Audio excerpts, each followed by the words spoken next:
ഇപ്പോഴത്തെ കാലത്ത് ദൈവവചനം പഠിക്കാനായിട്ട് ഉള്ള താല്പര്യം ആൾക്കാർക്ക് വളരെ കുറവാണ്.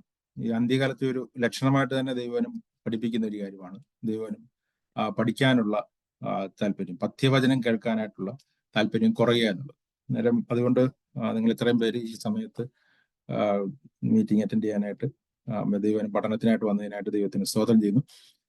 നമ്മൾ കഴിഞ്ഞ ആഴ്ചയിൽ നമ്മൾ ഡിസ്കസ് ചെയ്ത് കഴിഞ്ഞ ആഴ്ച അറ്റൻഡ് ചെയ്തവർക്ക് ഓർമ്മ ഉണ്ടായിരിക്കും വിചാരിക്കുന്നു. നമ്മൾ റോമാലേഖനത്തിന്റെ ബാക്ക്ഗ്രൗണ്ട്, അതേപോലെ അതിന്റെ കോണ്ടെക്സ്റ്റ്, അതിന്റെ സാഹചര്യം, അതുപോലെ അതിന്റെ റീസൺ, ഇന്റന്റ്, ആ എഴുത്തുകാരന്റെ ഉദ്ദേശം, എന്തിനാണ് ആ എഴുത്ത് എഴുതിയതെന്നുള്ളതിന്റെ ഉദ്ദേശം, ആ വിഷയങ്ങളായിരുന്നു ഡീറ്റെയിൽ ആയിട്ട് കഴിഞ്ഞ ആഴ്ചയിൽ പഠിച്ചത്.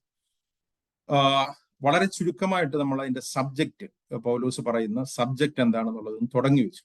ഞാൻ പറഞ്ഞിരുന്നു, പൗലോസ് റോമാലേഖനത്തിൽ കൂടി വെളിപ്പെടുത്താനായിട്ട് ആഗ്രഹിക്കുന്നത് ദൈവത്തിന്റെ സുവിശേഷം എന്നുള്ളതാണ്. അതാണ് റോമാലേഖനം 1-ാമത്തെ അധ്യായത്തിന്റെ 1-2 വാക്യങ്ങൾ എഴുതിയിരിക്കുന്നത്. ദൈവം തന്റെ പുത്രനും നമ്മുടെ കർത്താവായ യേശുക്രിസ്തുവിനെ കുറിച്ച് വിശുദ്ധ രേഖകളിൽ തന്റെ പ്രവാചകന്മാർ മുഖാന്തരം മുൻകൂട്ടി വാഗ്ദത്തം ചെയ്ത സുവിശേഷത്തിനായി വിളിച്ചു വേർതിരിക്കപ്പെട്ട അപ്പോസ്തലനും യേശുക്രിസ്തുവിന്റെ ദാസനുമായ പൗലോസ് എഴുതുന്നത്. അന്നേരം ദൈവം തന്റെ പുത്രനും കർത്താവുമായ യേശുക്രിസ്തുവിനെ പറ്റി വിശുദ്ധ രേഖകളിൽ മുൻകൂട്ടി വാഗ്ദത്തം ചെയ്ത സുവിശേഷം, ആ സുവിശേഷമാണ് പൗലോസ് റോമാലേഖനത്തിൽ കൂടി വിശദീകരിക്കുന്നത് തന്റെ വായനക്കാർക്ക്.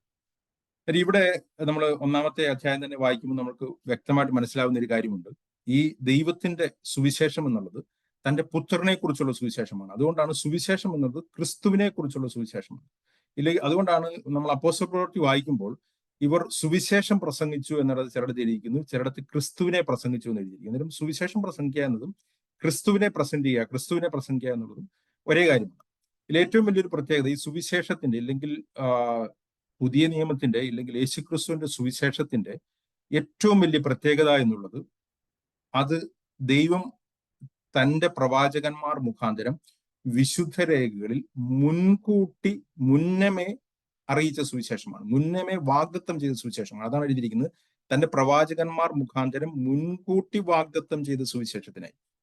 അങ്ങനെ പലരും ചോദിക്കാറുണ്ട്. കഴിഞ്ഞ ആഴ്ചയിൽ ഇവിടെ ഞങ്ങളുടെ വീട്ടിലൊരു ഇംഗ്ലീഷ് മീറ്റിംഗ് ഉണ്ടായിരുന്നു, ഇംഗ്ലീഷ് ചർച്ചിന്റെ ആൾക്കാരുടെ മീറ്റിംഗ്. അന്നേരം അവിടെ ഒരു ഡിസ്കഷൻ വന്നപ്പം അതിലൊരു വ്യക്തി ചോദിക്കായിരുന്നു, എന്താണ് ക്രിസ്ത്യാനിറ്റിയുടെ, ക്രിസ്തീയ സുവിശേഷത്തിന്റെ ഏറ്റവും വലിയ പ്രത്യേകത ബാക്കിയുള്ള മതങ്ങളെ വെച്ച് നോക്കുമ്പോൾ? അതിന്റെ വളർച്ചയാണെങ്കിൽ ഇസ്ലാമും ക്രിസ്ത്യാനിറ്റിയെ പോലെ തന്നെ വളർന്നുകൊണ്ടിരിക്കുന്ന ഒരു മതമാണ്. അങ്ങനെ ബാക്കിയുള്ള അനേക മതങ്ങളുണ്ട്. ഇതെന്താണ് ക്രിസ്ത്യാനിറ്റിയുടെ വ്യത്യാസം? അതിന്റെ വളർച്ച മാത്രമാണ്. യഥാർത്ഥത്തിൽ സുവിശേഷത്തിന്റെ ഏറ്റവും വലിയ പ്രത്യേകത എന്നുള്ളത് ബാക്കി എല്ലാത്തിൽ നിന്നും വ്യത്യസ്തമായി യേശുക്രിസ്തുവിനെ കുറിച്ചുള്ള സുവിശേഷം എന്നുള്ളത് പ്രവാചകന്മാർ മുഖാന്തരം മുന്നമേ വാഗ്ദത്തം ചെയ്തൊരു കാര്യമാണ്. അതായത് ഈ സുവിശേഷത്തിന്റെ കണ്ടന്റ്, യേശുക്രിസ്തുവിൽ കൂടി ദൈവം ചെയ്ത് എടുക്കാൻ പോകുന്ന ആ കാര്യത്തെപ്പറ്റി പ്രവാചകന്മാർ മുഖാന്തരം ദൈവം മുന്നമേ അറിയിച്ചൊരു കാര്യമാണ്. അതാണ് യേശുക്രിസ്തു ഈ ഭൂമിയിൽ വന്ന് ചെയ്തു തീർക്കുന്നത്. അതായത് സുവിശേഷം എന്നുള്ളത് പഴയ നിയമ പ്രവാചകന്മാർ മുൻകൂട്ടി അരുളിച്ചതും യേശുക്രിസ്തു ഈ ഭൂമിയിൽ വെച്ചിട്ട് ചെയ്തതും അതിനെപ്പറ്റിയാണ് അപ്പോസ്തലന്മാർ ലേഖനങ്ങൾ കൂടി വിശദീകരിക്കുന്നത്. ഇതാണ് പൗലോസ് ആദ്യം തന്നെ വിശദീകരിക്കാനായിട്ട് ആഗ്രഹിച്ചത്. ഇപ്പൊ ഞാൻ ആ സുവിശേഷം എന്നുള്ളതിന്റെ ആ കോർ കണ്ടന്റിലേക്ക് തന്നെ പോകാനായിട്ട് ആഗ്രഹിക്കുകയാണ്. നിങ്ങളത് വളരെ ശ്രദ്ധയോടെ ആയിരിക്കണമെന്ന് ഞാൻ നിങ്ങളുടെ ആവശ്യപ്പെടുകയാണ്. പൗലോസ് ഈ സുവിശേഷം അറിയിക്കാനായിട്ട്, പൗലോസ് വളരെ വ്യക്തമായിട്ട് സുവിശേഷം അറിയിക്കുകയും വളരെ ശക്തമായിട്ട് സുവിശേഷം അറിയിക്കുകയും ചെയ്ത വ്യക്തിയാണെങ്കിൽ പോലും പൗലോസ് തനിക്ക് വേണ്ടി പ്രാർത്ഥിക്കാനായിട്ട് ബാക്കിയുള്ളവർക്ക് പറയുന്ന കാര്യമുണ്ട്. എന്നാൽ എപ്പോഴും പൗലോസ് പ്രാർത്ഥിക്കാനായിട്ട് പറയുന്ന കാര്യം, നമ്മൾ ഈ കൊലോസ്യ ലേഖനം അതിന്റെ അവസാനത്തെ അധ്യായം, അതിന്റെ 5-ാമത്തെ അധ്യായത്തിന്റെ 4-ാമത്തെ അധ്യായത്തിന്റെ 3-ാമത്തെ വാക്യത്തിൽ ഇങ്ങനെ എഴുതിയിരിക്കുന്നത്, എനിക്ക് ബന്ധന കാരണമായ ക്രിസ്തുവിന്റെ മർമ്മം പ്രസ്താവിക്കുവാൻ തക്കവണ്ണം ദൈവം ഞങ്ങൾക്ക് വചനത്തിന്റെ വാതിൽ തുറന്നു തരികയും ഞാൻ സംസാരിക്കേണ്ട വണ്ണം അതിനെ വെളിപ്പെടുത്തുകയും ചെയ്യേണ്ടതിന് എനിക്ക് വേണ്ടി പ്രാർത്ഥിക്കുന്നുണ്ട്. ഈ സുവിശേഷത്തിൽ ഒരു മിസ്റ്ററി അടങ്ങിയിട്ടുണ്ട്. അത് നമുക്ക് പറഞ്ഞ് മനസ്സിലാക്കാനായിട്ട് ബുദ്ധിമുട്ടാണ്, നമ്മുടെ സ്വാഭാവികമായിട്ടുള്ള ബുദ്ധിയിൽ മനസ്സിലാക്കാനായിട്ട് ബുദ്ധിമുട്ട്. ഈ മിസ്റ്ററി എന്ന് പറയുന്നത് ദൈവം അത് വെളിപ്പെടുത്തിയെങ്കിലേ ഒക്കത്തുള്ളൂ. അതായത് പൗലോസ് പറയാണ്, ആ മർമ്മം പ്രസ്താവിക്കുമ്പോൾ അതിനെ ഞാൻ സംസാരിക്കും വേണ്ടും വണ്ണം അതിനെ വെളിപ്പെടുത്തുകയും ചെയ്യേണ്ടതിന് ഞങ്ങൾക്ക് വേണ്ടി പ്രാർത്ഥിക്കും. ഇവിടെ ക്രിസ്തുവിന്റെ മർമ്മം എന്ന് പറഞ്ഞിരിക്കുന്നത് എഫേസ്യ ലേഖനത്തിന്റെ അവസാനത്തെ അധ്യായത്തിൽ ഇതേ കാര്യം പൗലോസ് എഫേസ്യരുടെ പ്രാർത്ഥിക്കാനായിട്ട് പറയുമ്പോൾ പറഞ്ഞിരിക്കുന്നത്, എഫേസ്യ ലേഖനം 6-ാമത്തെ അധ്യായത്തിന്റെ 19-ാമത്തെ വാക്യത്തിൽ, ഞാൻ ചങ്ങല ധരിച്ച് സ്ഥാനാപതിയായി സേവിക്കുന്ന സുവിശേഷത്തിന്റെ മർമ്മം പ്രാഗൽഭ്യത്തോടെ അറിയിക്കുവാൻ എന്റെ വായ് തുറക്കുമ്പോൾ എനിക്ക് വചനം നൽകപ്പെടണമെന്നും ഞാൻ സംസാരിക്കും വേണ്ടും വണ്ണം അതിൽ പ്രാഗൽഭ്യത്തോടെ സംസാരിക്കാൻ വേണ്ടതിനും പ്രാർത്ഥിക്കുന്നു. ഇതൊരു പൗലോസിന് പ്രാർത്ഥിക്കാനായിട്ട് ഈ എഫേസ്യ ലേഖനവും ഫിലിപ്പ് ലേഖനവും ഒക്കെ പൗലോസ്, ഞാൻ കഴിഞ്ഞ ആഴ്ച പറഞ്ഞു, റോമയിലെ തടവിൽ നിന്ന് എഴുതുന്ന, റോമയിലെ തടവിൽ നിന്ന് വിടുവിക്കാനായിട്ട് പൗലോസ് അവരുടെ ആവശ്യപ്പെടുന്നില്ല. എന്നാൽ പൗലോസ് പറയാണ്, ഈ റോമയിലായിരിക്കുമ്പോൾ പൗലോസ് അനേക ആൾക്കാർക്ക് സുവിശേഷം പറഞ്ഞു, 2.5 വർഷത്തോടെ അവരെ പഠിപ്പിച്ചു എന്ന് പറയുന്നു. എഫേസ്യ സഭയിലെയും കൊലോസ്യ സഭയിലെയും വിശ്വാസികൾക്ക് പറയാണ്, ഞാൻ സുവിശേഷം റോമയിലുള്ള ആൾക്കാരുടെ അടുത്ത് പറയുമ്പോൾ, ഇല്ലെങ്കിൽ ഞാൻ ആരുടെ അടുത്ത് സംസാരിക്കുമ്പോഴാണെങ്കിലും അത് വ്യക്തമായിട്ട് പറയാൻ വേണ്ടിയിട്ട് എനിക്ക് വാക്കുകൾ കിട്ടണം, അതിന് പ്രാഗൽഭ്യം ഉണ്ടാവണം, അതിനുവേണ്ടി പ്രാർത്ഥിക്കാനായിട്ട് പറയണം. ഒരു സുവിശേഷം കേൾക്കുമ്പോഴും പറയുമ്പോഴും അത് മനസ്സിലാക്കാനായിട്ട് നമുക്ക് ദൈവത്തിന്റെ ഒരു വെളിപാടുണ്ടെങ്കിലേ ഒക്കെ നമ്മൾ പ്രാർത്ഥിച്ചു കഴിഞ്ഞാൽ, അല്ലെങ്കിൽ നമ്മൾ ശ്രദ്ധയോടെ ആയിരുന്നു കഴിഞ്ഞാൽ ദൈവം നമുക്ക് തിരികെ ചെയ്യും. അതുകൊണ്ടാണ് ഞാൻ മുമ്പോട്ട് പറയുന്ന കാര്യങ്ങൾ വളരെ ശ്രദ്ധയോടിരിക്കണമെന്ന് പറഞ്ഞിരിക്കുന്നത്. അതായത് സുവിശേഷം എന്നുള്ളത് വളരെ ലളിതമായിട്ട് പറയാവുന്ന കാര്യമാണെങ്കിലും ലളിതമായിട്ടൊരു കാര്യമല്ല. ദൈവത്തിന്റെ മർമ്മമാണ് സുവിശേഷം എന്നുള്ളത്. ആ മർമ്മം പൗലോസ് സിസ്റ്റമാറ്റിക്കലി വിശദീകരിക്കുന്ന ഒരു പുസ്തകമാണ് റോമാലേഖനം. അന്നേരം അത് അത്ര വ്യക്തമായിട്ടാണ് പൗലോസ് വിശദീകരിക്കുന്നത്. അത് നമ്മൾ കേൾക്കുമ്പോൾ, യഥാർത്ഥത്തിലുള്ള സുവിശേഷം നമുക്ക് മനസ്സിലാകുമ്പോൾ, തെറ്റായിട്ടുള്ള സുവിശേഷം എന്താണെന്ന് നമുക്ക് മനസ്സിലാകും. ഈ സുവിശേഷത്തിൽ നിന്ന് ഡീവിയേറ്റ് ചെയ്തു പോയിരിക്കുന്നത് എങ്ങനെയാണെന്ന് മനസ്സിലാക്കും. എവിടൊക്കെയാണ് വ്യത്യാസങ്ങൾ വന്നിരിക്കുന്നത് നമുക്ക് മനസ്സിലാക്കാനായിട്ട് കഴിയും. എന്നിട്ട് ഞാനിതിൽ പൗലോസ് ഈ സുവിശേഷം വിശദീകരിക്കുമ്പോൾ ഇതിൽ ചില കീ വേർഡ്സ് പൗലോസ് ഉപയോഗിക്കുന്നുണ്ട്, പ്രധാനപ്പെട്ട വാക്കുകൾ. ഒരുപാട് വാക്കുകൾ ഉപയോഗിക്കുന്നുണ്ട്, എങ്കിലും പ്രധാനപ്പെട്ട വാക്കുകൾ, അതിൽ ഏറ്റവും കൂടുതൽ ഒക്യൂർ ചെയ്യുന്ന വാക്യങ്ങൾ എന്തൊക്കെയാണെന്നുള്ളത് ഞാൻ പറയാം. അത് നിങ്ങൾ വായിച്ച് കേട്ട് കഴിഞ്ഞ് കഴിഞ്ഞാൽ, അല്ലെങ്കിൽ അത് നോട്ട് ചെയ്ത് കഴിഞ്ഞ് കഴിഞ്ഞാൽ നിങ്ങൾക്ക് അത് കുറച്ചുകൂടി കണക്ട് ചെയ്യാനായിട്ട്. അതിൽ ദൈവം, ഗോഡ് എന്നുള്ള വാക്ക് പൗലോസ് 153 പ്രാവശ്യം ഉപയോഗിക്കുന്നുണ്ട്. കൃത്യമാണോ എന്നുള്ളത് അറിയില്ല, ചിലപ്പോൾ ട്രാൻസ്ലേഷൻ വഴി വ്യത്യാസം ഉണ്ടായേക്കാം. ലോ, പ്രമാണം, ന്യായപ്രമാണം എന്നും പ്രമാണം എന്നും ഉള്ള അർത്ഥത്തിൽ ലോ 78 പ്രാവശ്യം പൗലോസ് ആ വാക്ക് ഉപയോഗിക്കുന്നുണ്ട്. പാപം എന്നുള്ള വാക്ക് പൗലോസ് 60 പ്രാവശ്യം ഉപയോഗിക്കുന്നുണ്ട്. വിശ്വാസം എന്നുള്ള വാക്ക് 40 പ്രാവശ്യം ഉപയോഗിക്കുന്നുണ്ട്. നീതീകരണം, റൈച്ചസ്നെസ്, ഇല്ലെങ്കിൽ നീതീകരണം എന്ന് തുടങ്ങുന്ന അങ്ങനെ അർത്ഥം വരുന്ന വാക്കുകൾ 48 പ്രാവശ്യം ഉപയോഗിക്കുന്നുണ്ട്. അതുപോലെ തന്നെ ഗ്രേസ്, ജസ്റ്റിഫിക്കേഷൻ, അങ്ങനെ പല പല വാക്കുകൾ ഉപയോഗിക്കുന്നുണ്ട്. ഞാൻ ഈ 5 വാക്കുകളിലാണ് ഞാൻ ഏറ്റവും പ്രധാനമായിട്ട് ഏറ്റവും കൂടുതൽ റിക്കവർ ചെയ്യുന്ന വാക്കുകളാണ് ഞാൻ പറഞ്ഞത്. ഇത് പൗലോസ് പറയുന്ന ഈ റോമാലേഖനത്തിൽ പൗലോസ് എക്സ്പ്ലെയിൻ ചെയ്യാൻ ശ്രമിക്കുന്ന സുവിശേഷം മനസ്സിലാക്കാനായിട്ട് നമ്മൾ ഈ വാക്കുകളുടെ യഥാർത്ഥ അർത്ഥം മനസ്സിലാക്കിയാലായിട്ട് നമുക്ക് മനസ്സിലാക്കാനായിട്ട് കഴിയും. ഈ പൗലോസ് ഈ വാക്കുകൾ കൂടി എല്ലാം പറയുന്ന ആ സുവിശേഷത്തിന്റെ കീ കൺസെപ്റ്റ് എന്ന് പറയുന്നത് ദൈവത്തിന്റെ നീതിയും ദൈവത്തിൽ നിന്നുള്ള നീതിയുമാണ് പൗലോസ് വിശദീകരിക്കാനായിട്ട് ശ്രമിക്കുന്നത്. ഞാൻ ഈ പറയുന്നത് നിങ്ങൾ ശ്രദ്ധിച്ചിരിക്കണം. മുമ്പോട്ട് പോകുമ്പോൾ നിങ്ങൾക്ക് അതിന്റെ കൂടുതൽ കാര്യങ്ങൾ മനസ്സിലാവും. Righteousness from God and righteousness of God, അല്ലെങ്കിൽ റൈച്ചസ്നെസ് ഓഫ് ഗോഡ്, അത് ആദ്യവും പിന്നീട് റൈച്ചസ്നെസ് ഫ്രം ഗോഡ്, ഇത് രണ്ടുമാണ് പൗലോസ് ഇതിൽ കൂടി വിശദീകരിക്കാനായിട്ട് ശ്രമിക്കുന്നത്. എങ്ങനെയാണ് ഈ വാക്കുകൾ കണക്ട് ആവുന്നത്? ഞാൻ ചുരുക്കി വളരെ ചുരുക്കമായിട്ട് പറയാം, അതിന്റെ വിശദീകരണത്തിലേക്ക് മുമ്പോട്ട് പോകുമ്പോൾ പറയാം. അതായത് ദൈവത്തിന്റെ ന്യായപ്രമാണം എന്നുള്ളത് ദൈവത്തിന്റെ റൈച്ചസ്നെസ്സിനെ, ദൈവത്തിന്റെ നീതിയെ വെളിപ്പെടുത്താൻ വേണ്ടിയിട്ട് ദൈവം കൊടുത്താണ്. അതായത് ദൈവത്തിന്റെ ന്യായപ്രമാണം ഒരു വ്യക്തി കാണുമ്പോൾ, അല്ലെങ്കിൽ ദൈവത്തിന്റെ സ്റ്റാൻഡേർഡ് ഓഫ് റൈച്ചസ്നെസ് ഒരു വ്യക്തി കാണുമ്പോൾ, ആ വ്യക്തിക്ക് പാപത്തെ പറ്റി ബോധം വരുന്നു. അല്ലെങ്കിൽ പാപം എന്ന് പറയുന്നത് ദൈവത്തിന്റെ സ്റ്റാൻഡേർഡിൽ നിന്ന് വീണു പോയിരിക്കുന്ന ഒരവസ്ഥയാണ്. അതായത് ആ വ്യക്തിക്ക് ഒരു സ്റ്റാൻഡേർഡ് മനസ്സിലാകുമ്പോൾ ആ വ്യക്തിക്ക് മനസ്സിലാവുകയാണ് ഞാൻ പാപിയാണ് എന്ന് മനസ്സിലാകും.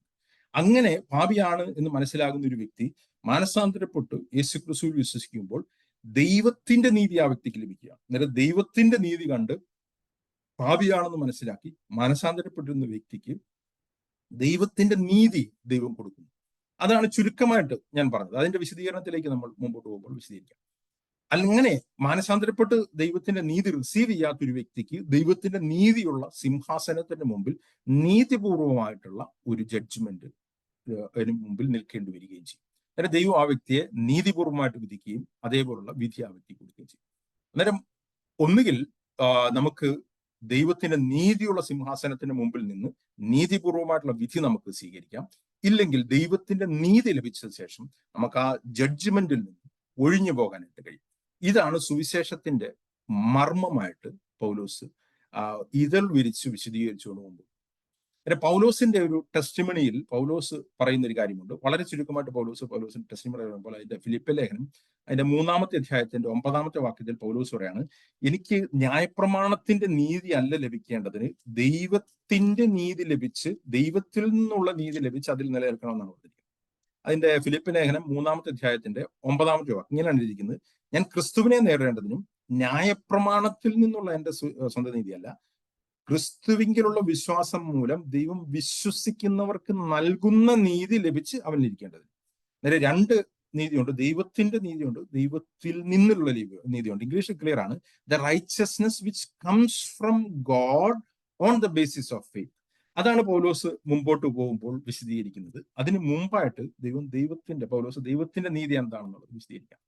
ഞാനത് കുറച്ച് ഡീറ്റെയിൽ ആയിട്ട് വിശദീകരിക്കാം. അന്നേരം ഞാൻ കഴിഞ്ഞ ആഴ്ചയിൽ തന്നെ പറഞ്ഞിരുന്നു, സുവിശേഷത്തിൽ കൂടി ദൈവം ഏറ്റവും പ്രധാനമായിട്ട് ആദ്യമേ വെളിപ്പെടുത്താനായിട്ട് ആഗ്രഹിക്കുക ദൈവത്തിന്റെ സ്നേഹമല്ല, ദൈവത്തിന്റെ നീതിയാണ്. Righteousness of God is revealed. അതാണ് റോമാലേഖനം 1-ാമത്തെ അധ്യായത്തിന്റെ 12-ാമത്തെ വാക്യത്തിൽ ഇരിക്കുന്നത്. 11-ാമത്തെ വാക്യത്തിൽ സുവിശേഷത്തെ പറ്റി പറയാണ്, സുവിശേഷത്തെ കുറിച്ച് എനിക്ക് ലജ്ജയില്ല, വിശ്വസിക്കുന്ന ഏവനും ആദ്യം അത് യഹൂദനും പിന്നെ അവനും അത് രക്ഷയ്ക്കായിട്ട് വ്യാപരിക്കുന്ന ദൈവശക്തിയാവുന്നല്ലോ, അതിൽ ദൈവത്തിന്റെ നീതി വിശ്വാസം ഹേതുവായും വിശ്വാസനായി കാണുന്നു വെളിപ്പെടുന്നു, നീതിമാൻ വിശ്വാസത്താൽ ജീവിക്കുമെന്ന് എഴുതിയിരിക്കുന്നു. അന്നേരം സുവിശേഷത്തിൽ കൂടി പ്രൈമറി ദൈവം വെളിപ്പെടുത്തുന്നത്, അല്ലെങ്കിൽ സുവിശേഷകന്മാർ വെളിപ്പെടുത്തേണ്ടത് ദൈവത്തിന്റെ നീതി എന്താണെന്ന്. ഞാൻ ഇതൊന്ന് വിശദീകരിക്കാനായിട്ട് ഞാൻ യേശുക്രിസ്തുവിന്റെ ഒരു പാരബിളിലേക്ക് പോകാം. ഞാനിത് പറയാൻ കാര്യം എന്ന് പറഞ്ഞു കഴിഞ്ഞാൽ, പലരും പറയാറുണ്ട് ഈ വിശ്വാസത്താലുള്ള നീതീകരണം ഇതൊക്കെ പൗലോസിന്റെ കണ്ടുപിടുത്തമാണ്, യേശുക്രിസ്തു ഒന്നും പഠിപ്പിച്ചില്ല, യേശുക്രിസ്തു ന്യായപ്രമാണത്താലുള്ള നീതിയാണ് പഠിപ്പിച്ചതെന്ന് പലരും പറയാറുണ്ട്. നമുക്കത് വിശദീകരിക്കേണ്ട ആവശ്യമില്ലെങ്കിൽ ഞാനത് കുറച്ചുകൂടി വിശദീകരിക്കാം. യേശുക്രിസ്തു തന്നെയാണ് ഇതെല്ലാം പഠിപ്പിച്ചത്. പൗലോസ് പരിശുദ്ധാത്മാവ് അപ്പോസ്തലന്മാരിൽ കൂടി അത് വിശദീകരിക്കുന്നു മാത്രമേ. യേശുക്രിസ്തു ചുരുക്കമായിട്ട് പറഞ്ഞ കാര്യങ്ങൾ അപ്പോസ്തലന്മാരിൽ കൂടി അപ്പോസ്തലന്മാർ വിശദീകരിക്കുകയാണ്. അതിൽ പൗലോസാണ് ഇത് ഏറ്റവും കൂടുതൽ വിശദീകരിക്കുന്നത്. യേശുക്രിസ്തു ഈ ഒരു വിശ്വാസത്താലുള്ള നീതീകരണത്തിനെ പറ്റി ഒരു പാരബിൾ, അല്ലെങ്കിൽ സാൽവേഷനെ പറ്റി വ്യക്തമായിട്ട് പറയുന്ന ഒരു പാരബിള് പറയുന്നുണ്ട്. മത്തായിയുടെ സുവിശേഷം 22-ാമത്തെ അധ്യായമാണ്. ആ പാരബിളിന്റെ കോണ്ടക്സ്റ്റ് നിങ്ങൾക്ക് അറിയാവുന്നെന്ന് ഞാൻ വിശ്വസിക്കുന്നു, അതുകൊണ്ട് ഞാൻ വിശദീകരിക്കുന്നില്ല. സുവിശേഷം ആദ്യം യഹൂദന്മാരിലേക്കും പിന്നീട് ജാതികളിലേക്കും പോകുന്നതാണ് എഴുതിയിരിക്കുന്നത്. തൊട്ടു മുമ്പിലത്തെ ഉപമയിലും അത് തന്നെയാണ് പറഞ്ഞിരിക്കുന്നത്. ദൈവം തന്റെ പ്രവാചകന്മാരെ അയച്ചിട്ട് യഹൂദന്മാര് യേശുക്രിസ്തുവിനെ റിജക്ട് ചെയ്യുമ്പോൾ സുവിശേഷം അല്ലെങ്കിൽ ദൈവരാജ്യം ജാതികൾ കൊടുക്കുന്നതിനെ പറ്റിയാണ് പറയുന്നത്. അന്നേരം അത് വേറൊരു രീതിയിൽ ഒരു കല്യാണ വിരുന്നിന്റെ ഉപമയിൽ കൂടി യേശുക്രിസ്തു വിശദീകരിക്കുകയാണ്. മത്തായിയുടെ സുവിശേഷം 22-ാമത്തെ അധ്യായം. മത്തായിയുടെ സുവിശേഷം 22-ാമത്തെ അധ്യായത്തിന്റെ 1-ാമത്തെ വാക്യം മുതൽ ഞാൻ ഉപമ മുഴുവനായിട്ട് വിശദീകരിക്കുന്നില്ല, കാരണം അതിന് സമയമില്ലാത്തതുകൊണ്ട്. നിങ്ങൾക്ക് എല്ലാവർക്കും അറിയാവുന്ന വളരെ പരിചിതമായിട്ടുള്ള ഉപയോഗമായതുകൊണ്ട് അതിന്റെ കണ്ടന്റ് മാത്രം പറഞ്ഞു. ഒരു രാജാവ് ഒരു യേശുക്രിസ്തു ഒരു ഉപമ പറയാണ്, ദൈവരാജ്യം എന്നുള്ളത് തന്റെ പുത്രന് വേണ്ടി കല്യാണ സദ്യ കഴിച്ചു ഒരു രാജാവിനോട് സന്ദർശിച്ചു. അന്നേരം രാജാവ് ഒരു കല്യാണ സദ്യ ഇരിക്കുകയാണ്, തന്റെ പുത്രന് വേണ്ടി കല്യാണ സദ്യ ഇരിക്കുകയാണ്. അതിൽ നിങ്ങൾ ശ്രദ്ധിച്ചു വായിച്ചാൽ മനസ്സിലാവും, ആദ്യത്തെ കൂട്ടർക്ക് 3 പ്രാവശ്യം ഇൻവിറ്റേഷൻ പോകുന്നു. 1 പ്രാവശ്യമല്ല, 2 പ്രാവശ്യമല്ല, 3 പ്രാവശ്യം തുടർച്ചയായിട്ട് പറയുന്നുണ്ട്. അത് മുകളിലത്തെ ഉപമയിലും കർത്താവ് പറയുന്നുണ്ട്, വീണ്ടും വീണ്ടും വീണ്ടും ആൾക്കാരെ അയക്കുന്നു. അത് ആദ്യം യഹൂദന്മാരിലേക്കാണ് സുവിശേഷം പോകുന്നത് എന്നുള്ളത് കർത്താവോട് വിശദീകരിക്കുകയാണ്. അവിടെ പറയാണ്, അവൻ കല്യാണത്തിന് ക്ഷണിച്ചവരെ വിളിക്കേണ്ടതിന് ദാസന്മാരെ പറഞ്ഞയച്ചു, അവർക്ക് വരുവാൻ മനസ്സായി. പിന്നെയും 2-ാമത്തെ പ്രാവശ്യം, ആദ്യം ക്ഷണിച്ചു, 2-ാമത് വിളിച്ചു, പിന്നെയും അവൻ മറ്റു ദാസന്മാരെ അയച്ചു, എന്റെ അത്താഴം ഒരുക്കി തീർത്തു എന്ന് പറഞ്ഞാൽ ദൈവരാജ്യത്തിലേക്കുള്ള നിങ്ങൾക്ക് പ്രവേശനം ഓപ്പൺ ആണ്, നിങ്ങൾക്ക് എല്ലാവർക്കും അതിലേക്ക് വരാമെന്ന് പറഞ്ഞു. പക്ഷെ അവരത് റിജക്ട് ചെയ്തു. അന്നേരം ദൈവം അവരെ ന്യായം വിധിക്കുന്നു. അത് കഴിഞ്ഞിട്ട് ഈ സുവിശേഷത്തിന്റെ ഇൻവിറ്റേഷൻ ദൈവം ഓപ്പൺ ആയിട്ട് കൊടുക്കുക. അവിടെ പറഞ്ഞിരിക്കുകയാണ്, അതിന്റെ 8-ാമത്തെ വാക്യത്തിൽ പറയാണ്, പിന്നെ അവൻ ദാസന്മാരോട് കല്യാണം ഒരുക്കിയിരിക്കുന്നു, ക്ഷണിക്കപ്പെട്ടവരോ യോഗ്യരായില്ല, ആകയാൽ വഴിത്തലക്കൽ ചെന്ന് കാണുന്നവരെയൊക്കെയും കല്യാണത്തിൽ വിളിക്കും. അന്നേരം സുവിശേഷം ജാതികളിലേക്ക് ഓപ്പൺ ആയിട്ട് ഇൻവിറ്റേഷൻ പോവുകയാണ്. ആർക്കും ആ ഇൻവിറ്റേഷൻ റിസീവ് ചെയ്തിട്ട് ദൈവരാജ്യത്തിലേക്ക് കടന്നു വരാം. അന്നേരം ഒരു ഓപ്പൺ ഇൻവിറ്റേഷൻ. നമുക്കൊക്കെ അറിയാം, നമ്മുടെ നാട്ടിലൊക്കെ വലിയൊരു കല്യാണത്തിലേക്ക് ഒരു ഓപ്പൺ ഇൻവിറ്റേഷൻ. ഇപ്പൊ അംബാനിയുടെ ഒക്കെ കല്യാണം എന്ന് പറയുമ്പോൾ, മകന്റെ കല്യാണം എന്നൊക്കെ പറയുമ്പോൾ ഇൻവിറ്റേഷൻ സെലക്ട് ചെയ്ത ആൾക്കാരുണ്ട്, അവർക്ക് ഇൻവിറ്റേഷൻ കാർഡ് കൊണ്ടേ വരാക്കത്തുള്ളൂ. പക്ഷെ അങ്ങനത്തെ ഒരു കല്യാണത്തിന് ഓപ്പൺ ഇൻവിറ്റേഷൻ കൊടുത്താൽ എന്തായിരിക്കും സ്ഥിതി? പ്രത്യേകിച്ച് നമ്മുടെ നാട്ടിലൊക്കെ എന്താണ് ഇരിക്കുന്ന സ്ഥിതി? കല്യാണത്തിന് ആൾക്കാർ ഇടിച്ചു കയറുമല്ലേ. ഇപ്പൊ അത് കല്യാണ ഭക്ഷണം കഴിക്കാൻ വേണ്ടിയിട്ട് തെള്ളിന്റെ ബഹളമായിരിക്കും. അന്നേരം അതേപോലെ ഒരു ഇടിച്ചു കയറ്റം അവിടെ നടക്കുകയാണ്. ദാസന്മാരെല്ലാം പോയി പെരുവഴിയിൽ കണ്ട ദുഷ്ടന്മാരെ നല്ലവരെ എല്ലാവരെയും കൂട്ടിക്കൊണ്ടുവന്നു. അപ്പോഴത്തേന് കല്യാണശാല വിരുന്നുകാരെ കൊണ്ട് നിറഞ്ഞു. കാരണം സ്വാഭാവികമാണ്, അവരങ്ങനെ ഓപ്പൺ ഇൻവിറ്റേഷൻ കിട്ടി കഴിഞ്ഞ് കഴിഞ്ഞാൽ എല്ലാവരും. പക്ഷെ ഇവിടെ ഈ ഉപമയിൽ കർത്താവ് പറയാതെ പറയാതെ വരികൾക്കിടയിൽ കൂടി നമ്മൾ വായിക്കേണ്ട ഒരു കാര്യമുണ്ട്. ഇത് ഈ വിളി സൗജന്യമാണ്, ആർക്കും കടക്കാമെങ്കിലും അതിന്റെ അകത്ത് കയറാനായിട്ട് ആ രാജാവ് ഒരു കണ്ടീഷൻ വെച്ചിട്ടുണ്ട്. അതെന്ന് വെച്ച് കഴിഞ്ഞാൽ വരുന്ന വ്യക്തികൾ എല്ലാവരും അവരുടെ വസ്ത്രം, അത് നല്ലതാണെങ്കിലും മോശമാണെങ്കിലും, അത് ഉരിഞ്ഞു കളഞ്ഞിട്ട് അത് ഉപേക്ഷിച്ചിട്ട് രാജാവ് കൊടുക്കുന്ന ഒരു കല്യാണ വസ്ത്രം, അതും സൗജന്യമാണ്. പക്ഷെ അത് കിട്ടുകൊണ്ട് അതിലേക്ക് കയറാനായിട്ട് കഴിയും. അന്നേരം സൗജന്യമായ ഒരു കണ്ടീഷൻ വേണമെങ്കിൽ നമുക്ക് പറയാം. അങ്ങനെ എല്ലാവരും അങ്ങനെ തന്നെയാണ് കയറിയത് നമുക്ക് ഊഹിക്കാനായിട്ട് കഴിയും. കാരണം പക്ഷെ അത് കഴിയുമ്പോൾ രാജാവ് ഒരു ഇൻസ്പെക്ഷൻ നടത്തും. രാജാവ് ഇവരുടെ ഇടയിൽ എല്ലാവരുടെയും ഇടയിൽ കൂടി നടന്നിട്ട് ഇവരെ എല്ലാം പരിശോധിക്കുമ്പോൾ എന്ത് സംഭവിക്കുന്നു? ഒരു വ്യക്തിയെ രാജാവ് കണ്ടുപിടിക്കുകയാണ്. കാരണം ബാക്കി എല്ലാവരും ഒരേപോലെ ഒരു ഡ്രസ്സ് ഇട്ടിട്ടുണ്ടെങ്കിൽ ഒരാൾ വേറെ ഡ്രസ്സ് ഇട്ട് കഴിഞ്ഞാൽ പെട്ടെന്ന് മനസ്സിലാവും. ആ വ്യക്തിയെ കണ്ടുപിടിക്കുമ്പോൾ പറയാണ്, നോക്കിയാളെ തോന്നുന്നു കല്യാണ വസ്ത്രം ധരിക്കാത്ത ഒരു മനുഷ്യനെ ഇവിടെ കാണും. സ്നേഹിത, നീ കല്യാണ വസ്ത്രമില്ലാതെ ഇവിടെ അകത്ത് വന്നത് എങ്ങനെ? നീ എങ്ങനെ ഇതിന്റെ അകത്ത് കയറിപ്പറ്റി എന്ന് രാജാവ് ഇവരോട് ചോദിക്കാം. ഇവന് ഉത്തരം മുട്ടിപ്പോകും. പക്ഷെ അടുത്ത വാക്യമാണ് ഇതിൽ ഏറ്റവും ഭയാനകരമായിട്ടുള്ള വാക്യം. രാജാവ് ശുശ്രൂഷക്കാരോട് ഇവനെ കയ്യും കാലും കെട്ടി ഏറ്റവും പുറത്തുള്ള ഇരുട്ടിൽ തള്ളിക്കളയുവിൻ, അവിടെ കരച്ചിലും പള്ളികടിയും ഉണ്ടാകും എന്ന് പറഞ്ഞു. ഇവിടെ കല്യാണ സദ്യയിലേക്ക് തിരഞ്ഞെടുക്കപ്പെട്ടവരെ പറ്റിയാണ് ഇവിടെ പറഞ്ഞിരിക്കുന്നത്. നമുക്ക് അടുത്ത വാക്യം വായിക്കും മനസ്സിലാവും. ഇതൊരു ഫെയർ ട്രീറ്റ്മെന്റ് അല്ല. ഞാൻ ആർക്കും വായിക്കുന്നവർക്ക് വ്യക്തികൾക്ക് മനസ്സിലാവും. ഒരു കല്യാണത്തിന് കല്യാണ വസ്ത്രം ധരിക്കാതെ അകത്ത് കയറുന്നു പറഞ്ഞുകൊണ്ട് ആരെങ്കിലും പിടിച്ച് ഇരുട്ടുള്ള ഇടയിലോട്ട് തള്ളിക്കളയോ? കരച്ചിലും പല്ലികളയോ ഉണ്ട്. ഞാൻ കോളേജിൽ പഠിക്കുന്ന സമയത്ത് അവിടെ ഞങ്ങളുടെ അവിടെ ഒരു കല്യാണ ഹാളുണ്ട്, സ്വയംവര ഹാൾ എന്നാണ് അതിന്റെ പേര്. അന്നേരം ഞങ്ങൾ ഈ കോളേജിൽ പഠിക്കുന്ന പലരും, ഈവൻ കോളേജിലെ സാറുമാർ പോലും ഈ വിളിക്കാതെ ഉച്ചയ്ക്ക് ഭക്ഷണം ഇല്ലാതിരിക്കുമ്പോൾ നേരെ അങ്ങ് കയറി ചെന്നിട്ട് അവിടുന്ന് ഭക്ഷണം കഴിച്ചു. അന്നേരം ചെറുക്കന്റെ വീട്ടുകാരായിരിക്കും പെണ്ണിന്റെ വീട്ടുകാരുടെ ആൾക്കാരാണെന്ന് വിചാരിക്കും, പെണ്ണിന്റെ വീട്ടുകാരായിരിക്കും ചെറുക്കന്റെ വീട്ടുകാരാണെന്ന് വിചാരിക്കും. അന്നേരം പിടിക്കപ്പെടാതെ ഭക്ഷണം കഴിച്ചിട്ട് പലപ്പോഴും രക്ഷമാണ്. പക്ഷെ ചിലപ്പോൾ പിടിക്കപ്പെടുമ്പോൾ ഇവര് പക്ഷെ മാക്സിമം ഞാൻ കണ്ടിട്ടുള്ളൂ, ചിലപ്പോൾ ഇവരങ്ങ് കണ്ണടയ്ക്കും, കഴിച്ചിട്ട് പോട്ടെ എന്ന് വിചാരിക്കും. മാക്സിമം ഇവർ ചെയ്യുന്നത് ഇറക്കി വിടും, അത്രയേ ഉള്ളൂ. അന്നേരം അത്രമാത്രം ശിക്ഷ ഒരു കല്യാണ സദ്യക്ക് ഒരു കല്യാണ വസ്ത്രം ഇല്ലെങ്കിൽ ഇൻവിറ്റേഷനോ കാർഡോ ഇല്ലാതെ വന്നു കഴിഞ്ഞാൽ കൊടുക്കേണ്ടി വരും. പക്ഷെ ഇവിടെ ഈ ശിക്ഷ ഇച്ചിരി കൂടിപ്പോയി നമുക്ക് തോന്നും, അല്ലേ? കല്യാണ വസ്ത്രം ഇല്ലാതെ വന്നൊരുത്തനെ ഇരുട്ടിലേക്ക് കരച്ചിലും പല്ലുകടിയും ഉള്ളിടത്തേക്ക് തള്ളിക്കിടേണ്ട ആവശ്യമുണ്ട്. അതാണ് ചോദ്യം. ഇത് നമുക്ക് മനസ്സിലാവണമെങ്കിൽ നമ്മൾ റോമാലേഖനത്തിൽ കൂടി സുവിശേഷം എന്താണ് എന്ന് മനസ്സിലാക്കിയിട്ട് കർത്താവ് ഇവിടെ പറഞ്ഞ കാര്യം പൗലോസ് വിശദീകരിക്കുകയാണ് റോമാലേഖനത്തിൽ. ഞാൻ മടങ്ങി വരട്ടെ. ഞാൻ ആദ്യമേ പറഞ്ഞു, സുവിശേഷത്തിൽ കൂടി ദൈവം വെളിപ്പെടുത്താനായിട്ട് ആഗ്രഹിക്കുന്നത് ദൈവത്തിന്റെ നീതി എന്താണ് എന്നുള്ളത്. ഏറ്റവും പ്രധാനമായി എല്ലാ വ്യക്തികളും മനസ്സിലാക്കേണ്ട ഒരു കാര്യമുണ്ട്, വളരെ കുറച്ച് ആൾക്കാർ മനസ്സിലാക്കിയിരിക്കുന്ന ഒരു കാര്യമുണ്ട്.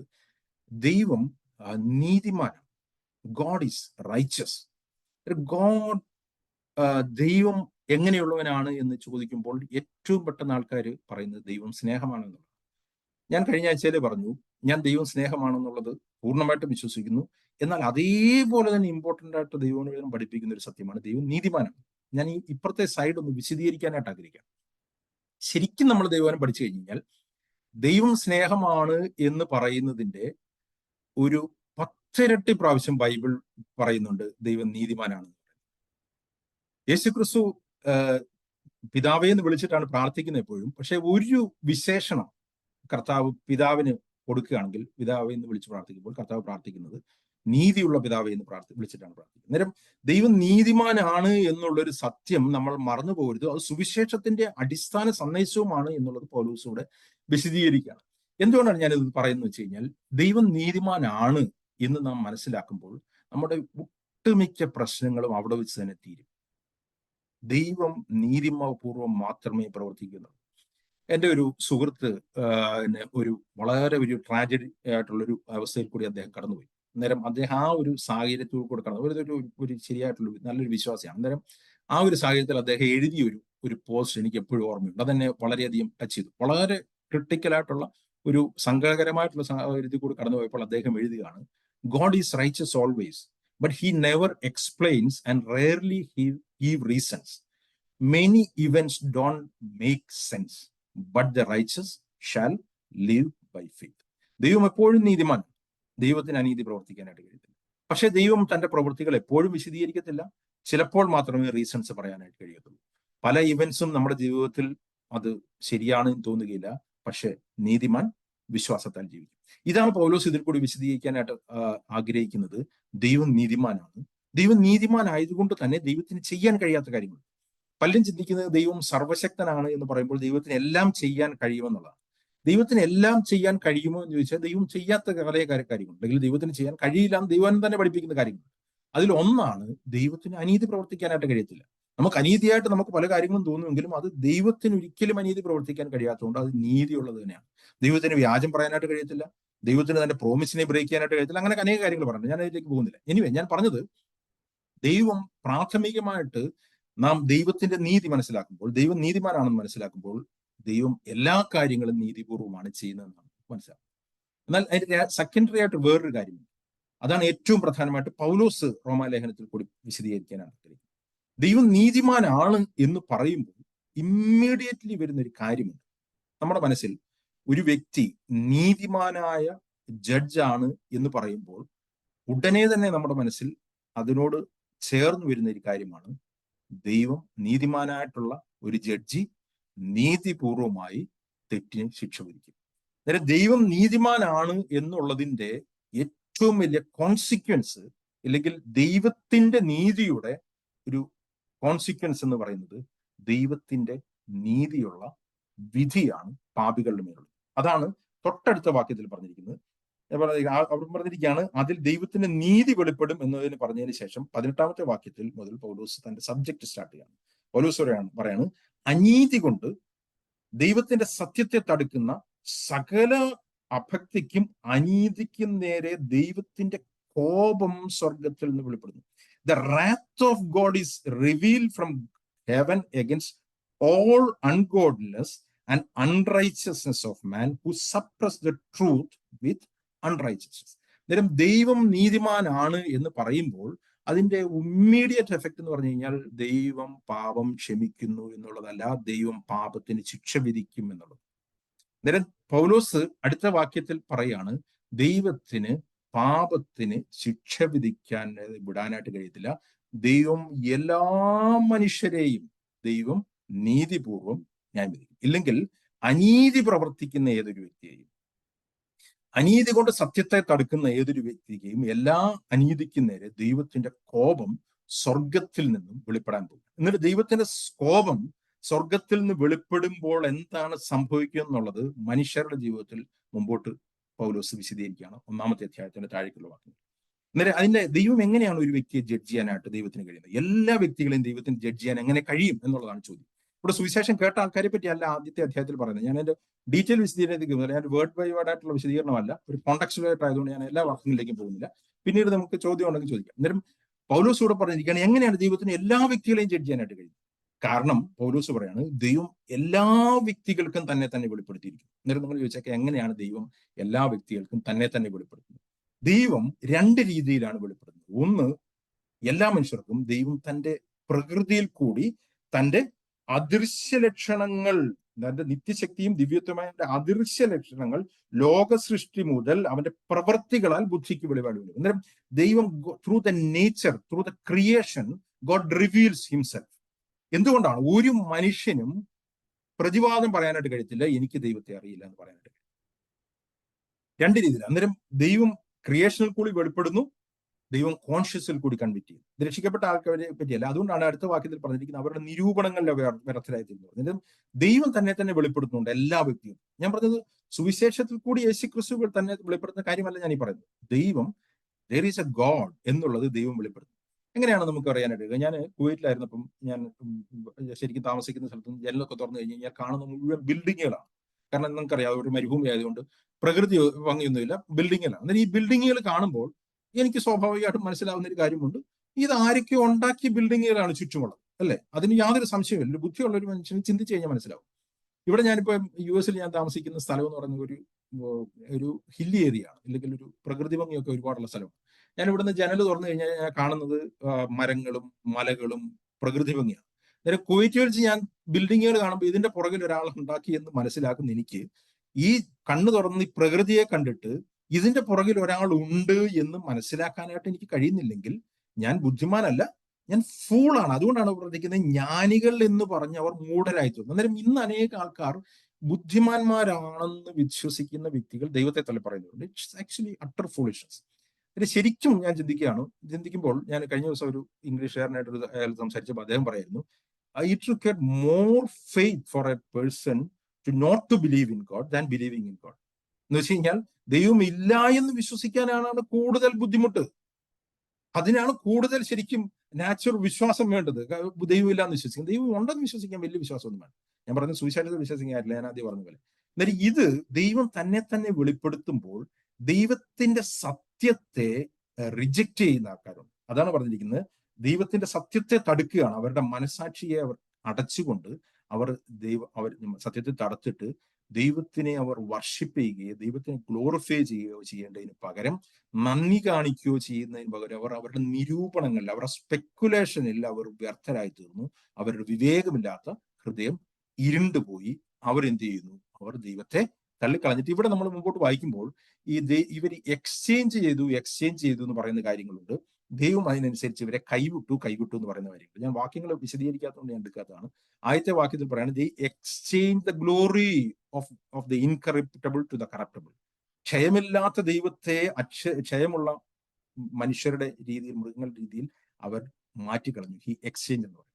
അതിന്റെ റിസൾട്ട് പറയാണ് therefore God handed over them. ദൈവം അവരെ കൈവിട്ടു. അന്നേരം അവരാദ്യം ദൈവത്തെ റിജക്ട് ചെയ്തു, ദൈവം അവരെ വീണ്ടും അവർ എക്സ്ചേഞ്ച് ചെയ്യാണ്. അവർ വീണ്ടും പറയാണ് അവർ ദൈവത്തിന്റെ സത്യം അവർ വ്യാജമാക്കി മാറ്റിക്കളഞ്ഞു. They exchange truth of God for a ലൈ.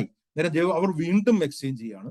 അവർ സത്യത്തെ വീണ്ടും വിശ്വസിക്കാനായിട്ട് കഴിഞ്ഞില്ല, ദൈവം അവരെ വീണ്ടും കൈവിടുകയാണ്. മൂന്നാമത് പറയാണ് ദേ എക്സ്ചേഞ്ച് ദ നാച്ചുറൽ ലസ്റ്റ്. സ്വാഭാവികമായിട്ടുള്ള ആ സെക്ഷലിനെ അവർ എക്സ്ചേഞ്ച് ചെയ്ത് അസ്വാഭാവികമായിട്ട് കളഞ്ഞു. ഇത് ദൈവം വീണ്ടും അവരെ കൈവിടുന്നു, അവർ താഴേക്ക് അഴിക്കുന്നു. അന്നേരം നമ്മുടെ കാര്യം മനസ്സിലാക്കണം, എന്തുകൊണ്ട് ദൈവത്തിന് എല്ലാവരെയും ജഡ്ജ് ചെയ്യാനായിട്ട് കഴിയും? എങ്ങനെ ജഡ്ജ് ചെയ്യാനായിട്ട്? പലരും പഠിപ്പിക്കുന്ന പോലെ ദൈവം കുറെ ആൾക്കാരെ സ്വർഗത്തിലേക്ക് പ്രീഡെസ്റ്റിൻ ചെയ്തിരിക്കുന്നു, ബാക്കിയുള്ളവരെ എല്ലാം നരകത്തിന്റെ വിറകൊള്ളിയായിട്ടിരിക്കുന്നു, അങ്ങനെ ജഡ്ജ് ചെയ്യുന്നു നല്ല ഇവിടെ പറഞ്ഞിരിക്കുന്നത്. പൗലോസ് സുവിശേഷം പറയുമ്പോൾ വ്യക്തമായിട്ട് പറയാണ് ദൈവത്തിന് എല്ലാവരെയും ജഡ്ജ് ചെയ്യാനായിട്ട് കഴിയും. എല്ലാവരെയും, ലോകത്തുള്ള എല്ലാവരെയും ജഡ്ജ് ചെയ്യാനായിട്ട് കഴിയും. കാരണം അവരുടെ മനസാക്ഷി അവർക്ക് ആക്റ്റീവാണ്, ദൈവത്തിന്റെ ക്രിയേഷൻ അവർക്ക് ആക്റ്റീവ്. ഇത് രണ്ടും വെച്ചിട്ട് ദൈവത്തിന് ഒരു വ്യക്തിയെ ജഡ്ജ് ചെയ്യാനായിട്ട്. പക്ഷെ ആ സത്യത്തെ തടുക്കുന്നവരെ ദൈവം കൈവിടുക. ദൈവം കൈവിടും തോറും അവർ പാപത്തിലേക്ക് വീടുകൊണ്ടിരിക്കുകയാണ്. പിന്നെ ഇവരുടെ പാപത്തിന്റെ ഒരു ലിസ്റ്റാണ് വായിക്കുന്നത്. അതായത് ദൈവത്തിന്റെ ജഡ്ജ്മെന്റ് ഒരു ഭാഗം പാപത്തിൽ നിന്ന് പാപത്തിലേക്ക് പോവുക തന്നെയാണ്. അതുകൊണ്ടാണ് അവിടെ പറഞ്ഞിരിക്കുന്ന ഹോമോസെക്ഷാലിറ്റി, ലെസ്ബിയനിസത്തിന്റെ ഒക്കെ പറയുമ്പോൾ പറഞ്ഞിരിക്കുന്നത് അവർ അവരുടെ ജഡ്ജ്മെന്റ് തന്നെ അവർക്ക് പ്രാപിച്ചു എന്ന് പറഞ്ഞിരിക്കുന്നു. ഞാൻ പറയുന്നത് നിങ്ങൾക്ക് മനസ്സിലാവുന്നു എന്ന് ഞാൻ വിചാരിക്കുന്നു. ഞാൻ നേരത്തെ പറഞ്ഞ പോലെ ഞാൻ കുറച്ച് ഫാസ്റ്റ് ആയിട്ടാണ് പോകുന്നത് ചിന്തിക്കുന്നുണ്ടെങ്കിൽ നിങ്ങൾക്ക് പിന്നീട് ചിന്തിക്കാം. ഓക്കെ, എനിവേ ഞാൻ പറഞ്ഞത്, സോ ഈ നമ്മളൊരു കാര്യം മനസ്സിലാക്കണം. ദൈവത്തിന്റെ ഒരു ബ്രേക്ക് ഒരു മനുഷ്യനിൽ നിന്ന് മാറുമ്പോൾ അവൻ ചെന്നെത്തുന്ന പതനമാണ് ഈ കാണുന്നത്. എത്രമാത്രം പാപത്തിലേക്ക് ഈ വ്യക്തി ചെല്ലുന്നു. ഇത് മുമ്പോട്ട് പോകുമ്പോഴേക്കും ദൈവം കംപ്ലീറ്റ്ലി അവരെ കൈവിടുന്നു. ദൈവത്തെ പരിജ്ഞാനത്തിൽ ചരിക്കുവാൻ ഇഷ്ടമില്ലാത്തതിന് തക്കവണ്ണം ദൈവവരെ ഉചിതമല്ലാത്ത ചെയ്യുവാൻ നികൃഷ്ട ബുദ്ധിയിലേക്ക് ഏൽപ്പിക്കുകയാണ്. ഇതൊന്നും ദൈവം ആദ്യമേ ചെയ്യുന്നതല്ല. ദൈവം കുറെ ആൾക്കാരെ അങ്ങനെ ആയിക്കോട്ടെ എന്ന് പറഞ്ഞ് സൃഷ്ടിച്ചിട്ടില്ല. ദൈവത്തെ റിജക്ട് ചെയ്യുന്ന ഒരു വ്യക്തിക്ക് പോകുന്ന സ്വാഭാവിക പതനങ്ങൾ, നമ്മൾ ഈ പറഞ്ഞല്ലോ, ഒരു ബ്രേക്ക് കാലിൽ നിന്ന് എടുക്കുമ്പോൾ വണ്ടി പോയി ഇടിക്കുന്നത് പോലെ ദൈവം ആ ബ്രേക്ക് പതുക്കെ മനുഷ്യന്റെ മനസാക്ഷിയിൽ നിന്ന് മാറ്റുകയാണ്. പരിശുദ്ധാത്മാവിന്റെ പ്രവർത്തനത്തെ പറ്റില്ല, ദൈവത്തിന്റെ മനസാക്ഷിയിൽ തന്നെ ദൈവത്തിന്റെ ആ ഒരു പ്രവർത്തനത്തെ ദൈവം വിഡ്രോ ചെയ്യുമ്പോൾ ഇവൻ കംപ്ലീറ്റ്ലി പോയി പാപത്തിലേക്ക് വീഴും. അങ്ങനെ ഒരു പാപികളുടെ ഒരു വലിയൊരു ലിസ്റ്റാണ് ഇവിടെ എഴുതിയിരിക്കുന്നത്. അവർ സകല അനീതിയും അശുദ്ധിയും അത്യാഗ്രഹവും ദുർബുദ്ധിയും എന്ന് പറഞ്ഞാൽ അസൂയ, കൊല, പിണകം, ദുശീല, ഇങ്ങനെ പറയാണ്, ഹോമോസെക്ഷൽസ്, ലെസ്ബിയൻസ്, ഇങ്ങനെ എല്ലാവരും. ദൈവം ആദ്യമേ ഇവിടെ എന്താണ് സുവിശേഷം എന്ന് പറഞ്ഞിരിക്കുന്നത്? ഇവരുടെ അടുത്തെല്ലാം പോയി ദൈവം നിങ്ങളെ സ്നേഹിക്കുന്നു ബ്രദേഴ്സ് എന്ന് പറഞ്ഞ് അവരുടെ അടുത്ത് പോയി ഒരു ബോർഡുമായിട്ട് ദൈവം നിന്നെ സ്നേഹിക്കുന്നു എന്ന് പറയല്ല. നോ, അതാണ് ഞാൻ കഴിഞ്ഞ ആഴ്ചയിലെ പറഞ്ഞത്. നമ്മുടെ സുവിശേഷത്തിന്റെ അടിസ്ഥാന മെസ്സേജ് മാറിപ്പോയി എന്ന് ഞാൻ പറയുന്നത് അതുകൊണ്ട്. ദൈവം പാപിയെ ന്യായം വിധിക്കുമെന്നുള്ളതാണ് സുവിശേഷത്തിന്റെ അടിസ്ഥാന വിധി. അല്ല ദൈവം പാപിയെ സ്നേഹിക്കുന്നു എന്നുള്ളതല്ല പാപികളുടെ അടുത്ത് പറയുന്ന സുവിശേഷത്തിന്റെ അടിസ്ഥാന മെസ്സേജ്. അതാണ് ഞാൻ പറഞ്ഞത്. പക്ഷെ നമുക്ക് മനസ്സിലാക്കാൻ കഴിയാത്തതുകൊണ്ടാണ് പലപ്പോഴും ഇത് തന്നെയാണോ സുവിശേഷം എന്ന് ചിന്തിക്കുന്നത്. ദൈവം പറയാണ്, ദൈവം അവരുടെ അടുത്ത് പറയാണ്, you are going to be judge. നിങ്ങളുടെ പ്രവൃത്തിക്ക് തക്ക ന്യായം വിധിക്കുന്ന ഒരു ദൈവമുണ്ട്. ദൈവം ഇവരെ എല്ലാവരെയും ന്യായം വിധിക്കും എന്നുള്ളതാണ്. ഇത് നമ്മൾ കേൾക്കുമ്പോൾ, നമ്മളിത് വായിച്ചു കഴിഞ്ഞു കഴിഞ്ഞാൽ ഇന്ന് ലോകത്തിൽ കാണുന്ന, പ്രത്യേകിച്ച് ഞാൻ ചിന്തിക്കുകയാണ്, ഈ റോമാലേഖനം 1-ാമത്തെ അധ്യായം വായിച്ചു കഴിഞ്ഞാൽ അമേരിക്കയിൽ ഒരു ന്യൂസ് പേപ്പറിന്റെ പോലെയോ. കാരണം ഇവിടൊക്കെ നടക്കുന്ന നോർമൽ കാര്യങ്ങളാണ് ഇവിടെ പാപങ്ങളായിട്ട് ദൈവം വിശദീകരിക്കുന്നത്. ഇന്ന് അത് നോർമലൈസ് പാപങ്ങൾ, പാപങ്ങൾ, ഹോമോസെക്ഷൽ, ലെസ്ബിയനിസം ഒക്കെ ചർച്ച ചെയ്യപ്പെടുന്ന കാര്യമാണ്. ഞാൻ അതിന്റെ വിശദത്തിലേക്ക് പോകുന്നത്, അതല്ല നമ്മുടെ വിഷയം. എനിവേ, നേരം ഞാൻ പറഞ്ഞത്, ദൈവത്തിന്റെ സുവിശേഷത്തിന്റെ ആദ്യത്തെ മെസ്സേജ് എന്നുള്ളത് ദൈവം നീതിമാനായതുകൊണ്ട് ദൈവത്തെ പരിജ്ഞാനത്തിൽ മനസ്സിലാക്കാതെ ദൈവത്തിന്റെ വെളിപാടിനോട് റിജക്റ്റ് ചെയ്യുന്ന എല്ലാ വ്യക്തികളെയും ദൈവം ജഡ്ജ് ചെയ്യാനായിട്ട് പോവുകയാണ്. ഇവിടെ പക്ഷെ നമ്മൾ പലപ്പോഴും ചിന്തിച്ചേക്കാം, ഇത് നല്ലൊരു കാര്യം അല്ലേ, നമ്മളും ചിന്തിക്കും, ഇവരെയൊക്കെ ദൈവം ജഡ്ജ് ചെയ്യേണ്ടതാണ് അല്ലെ, ഈ പാപികളെയൊക്കെ ദൈവം ലോകത്തിൽ വെച്ചേക്കാനായിട്ട് പാടില്ല. പലരും പറയുന്നത് തന്നെ കേട്ടിട്ടുണ്ട്, ചില ആൾക്കാർ വിശ്വാസികൾ തന്നെ കേട്ടിട്ടുണ്ട്, ഇവരൊക്കെ ഇല്ലായിരുന്നെങ്കിൽ ലോകം എന്ത് നന്നായനെ, ദൈവം ഇവരെയൊക്കെ ജഡ്ജ് ചെയ്തിരുന്നെങ്കിൽ നന്നായിരുന്നേനെ, ഇന്ന ആൾക്കാരൊക്കെ ഇന്ന കൂട്ടരാണ് പ്രശ്നം, ഇന്ന കൂട്ടർ. എന്നിട്ട് നമ്മളും ഏകദേശം ജഡ്ജ് വിധിക്കും, ഓക്കെ നല്ല കാര്യമാണ്, ഇവരെല്ലാം ദൈവം നശിപ്പിക്കണം എന്ന് നമ്മൾ ചിന്തിച്ചേക്കാം. പക്ഷെ ദൈവം യഥാർത്ഥത്തിൽ ന്യായവിധി നടത്തിയാലുള്ള ഒരു പ്രശ്നം ഈ ഭൂമിയിൽ ഒരു വ്യക്തിയും അവശേഷിക്കില്ല. അതാണ് പൗലോസ് അടുത്തതായിട്ട് പറഞ്ഞിരിക്കുന്നത്. ഈ വേറൊരു കൂട്ടര് ഇതൊക്കെ കണ്ടിട്ട് പറയാണ്, ശരിയാണ്, ഇവരെ എല്ലാം ജഡ്ജ് ചെയ്യേണ്ടതാണ്, ദൈവം ജഡ്ജ് ചെയ്യേണ്ടതാണ് എന്ന് വിധിക്കുന്ന ഒരു കൂട്ടർ. അവർ സത്യത്തിൽ ഈ പറഞ്ഞ എക്സ്പ്ലിസിറ്റ് പാപങ്ങളൊന്നും ചെയ്യുന്നില്ല, ഈ പറഞ്ഞിരിക്കുന്ന ലിസ്റ്റിലുള്ള പാപങ്ങളൊന്നും ചെയ്യുന്നില്ല. അവർക്ക് ദൈവത്തെ തിരുവെഴുത്തിൽ കൂടി വെളിപ്പെട്ട് കിട്ടിയവരാണ് അവർ. അതുകൊണ്ടാണ് പൗലോസ് 2-ാമത്തെ വാക്യത്തിൽ പറഞ്ഞിരിക്കുന്നത്, അതുകൊണ്ട് വിധിക്കുന്ന ഏത് മനുഷ്യനായുള്ളവരെ നിനക്കും പ്രതിവാദം പറയാനില്ല, അന്യനെ വിധിക്കുന്നതിൽ നീ നിന്നെ തന്നെ കുറ്റം വിധിക്കുന്നു എന്ന് പറയും. എന്നിട്ട് പൗലോസ് 2-ാമത്തെ കാര്യത്തിൽ പറയുന്നത്, ഞാൻ ഒരു കാര്യം പറയാനായിട്ട് പറയട്ടെ, ശ്രദ്ധിച്ചേക്കണം. ഈ ലോകത്തിൽ 2 ടൈപ്പ് ആൾക്കാരേ ഉള്ളൂ പൊതുവെ. ഈ ലോകത്തിൽ ഞാൻ പൊതുവെയാണ് പറയുന്നത്, ജനറലി 2 ടൈപ്പ് ആൾക്കാരേ ഉള്ളൂ. ഒന്ന്, അകത്തും പുറത്തും ഒരേപോലെ അനീതി പ്രവർത്തിക്കും, അല്ലെങ്കിൽ അകത്തും അനീതി, പുറത്തും അതേപോലെ അനീതി പ്രവർത്തിക്കും. അവർ അൺറൈച്ചസ് ആൾക്കാരാണ്. അവർ പറയത്തില്ല അവർ അൺറൈച്ചസ് ആണെന്ന്, അവർ റൈച്ചസ് ആണെന്ന്, അവർ നീതിമാന്മാരാണെന്ന് അവർ പോലും അവകാശപ്പെടത്തില്ല. അങ്ങനെയുള്ളവരെ പറ്റിയാണ് ആദ്യത്തെ അധ്യായത്തിൽ പറഞ്ഞിരിക്കുന്നത്. എന്നാൽ 2-ാമത്തെ കൂട്ടർ എന്ന് പറഞ്ഞിരിക്കുന്നത്, അകത്ത് ആദ്യത്തെ കൂട്ടരെ പോലെ തന്നെ അൺറൈച്ചസ് ആണ്, എന്നാൽ പുറമെ ഇവർ വിശുദ്ധരായി അഭിനയിക്കുകയും അവരുടെ പുറമെ റൈച്ചസ് ആയി മറ്റുള്ളവർക്ക് തോന്നുകയും ചെയ്യും. ഈ 2 കൂട്ടരേ ഉള്ളൂ. അന്നേരം 2 കൂട്ടരേ ഈ ലോകത്തിലുള്ളൂ. ഒന്നുകിൽ inwardly and outwardly അൺറൈച്ചസ്നെസ്, otherwise inwardly അൺറൈച്ചസ്നെസ് but outwardly appear righteous. യേശുക്രിസ്തു ഏറ്റവും കൂടുതൽ സത്യത്തിൽ വിമർശിക്കുന്നത് 2-ാമത്തെ കൂട്ടരെയാണ്. മത്തായിയുടെ സുവിശേഷം നമ്മൾ നേരത്തെ പറഞ്ഞ ഉപമയിലേക്ക് നമുക്ക് തിരിച്ചു വരാം. ഉപമയിൽ നിന്നാണ് നമ്മൾ വന്നത്. ആ ഉപമയുടെ തുടർച്ചയായിട്ട് 23-ാമത്തെ അധ്യായത്തിൽ കർത്താവ് ഇവരെ അഡ്രസ് ചെയ്യുന്നു. മത്തായിയുടെ സുവിശേഷം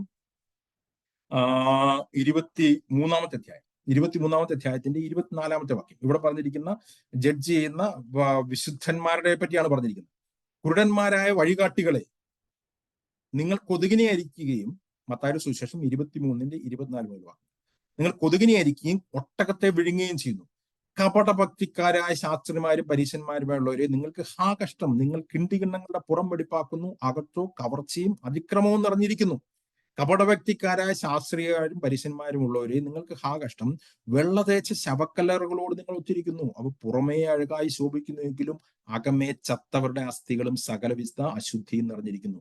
അടുത്ത വാക്യം ശ്രദ്ധിക്കണം, അങ്ങനെ തന്നെ നിങ്ങൾ പുറമേ നീതിമാന്മാർ എന്ന് മനുഷ്യർക്ക് തോന്നുന്നു, അകമേയോ കപടഭക്തിയും അധർമ്മവും നിറഞ്ഞു.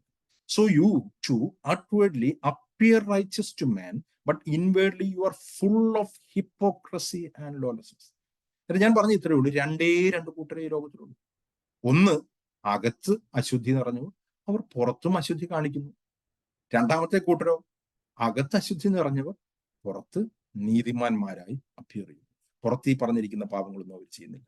അന്നേരം അവർക്ക് മറ്റുള്ളവരെ ജഡ്ജ് ചെയ്യാൻ തീരുന്നു. ഈ 2 കൂട്ടരേ ഈ ലോകത്തിലുള്ളൂ. അന്നേരം പൗലോസ് അടുത്ത ഭാഗത്തേക്ക് വരികയാണ്.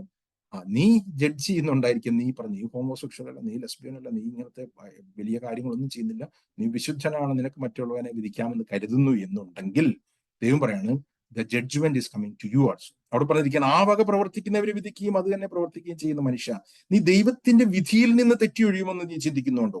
അല്ല, ദൈവത്തിന്റെ ദയ നിന്നെ മാനസാന്തരത്തിലേക്ക് നടത്തുന്നുവെന്നറിയാതെ നീ അവന്റെ ദയ, ക്ഷമ, ദീർഘശാന്തി എന്നിവയുടെ ഐശ്വര്യം നിരസിക്കുന്നു. എന്നാൽ നിന്റെ കാഠിന്യമില്ലാത്തതും അജ്ഞതാമമില്ലാത്തതുമായ ഹൃദയത്താലും നീ ദൈവത്തിന്റെ നീതിയുള്ള വിധി വെളിപ്പെടുത്തുന്ന കോപ ദിവസത്തേക്ക് നിനക്ക് തന്നെ കോപം ചരിച്ചു. ഞാൻ ആദ്യമേ പറഞ്ഞതുകൊണ്ടാണ് സുവിശേഷത്തിന്റെ പ്രാഥമിക മെസ്സേജ് എന്ന് പറയുന്നത്, ദൈവം നീതിമാനാണ്, ദൈവം പാപിയെ ന്യായം വിധിക്കും. അത് അകത്തുള്ള പാപിയാണെങ്കിൽ പുറമുള്ള 2 കൂട്ടരേ ഉള്ളൂ ലോകത്തിൽ.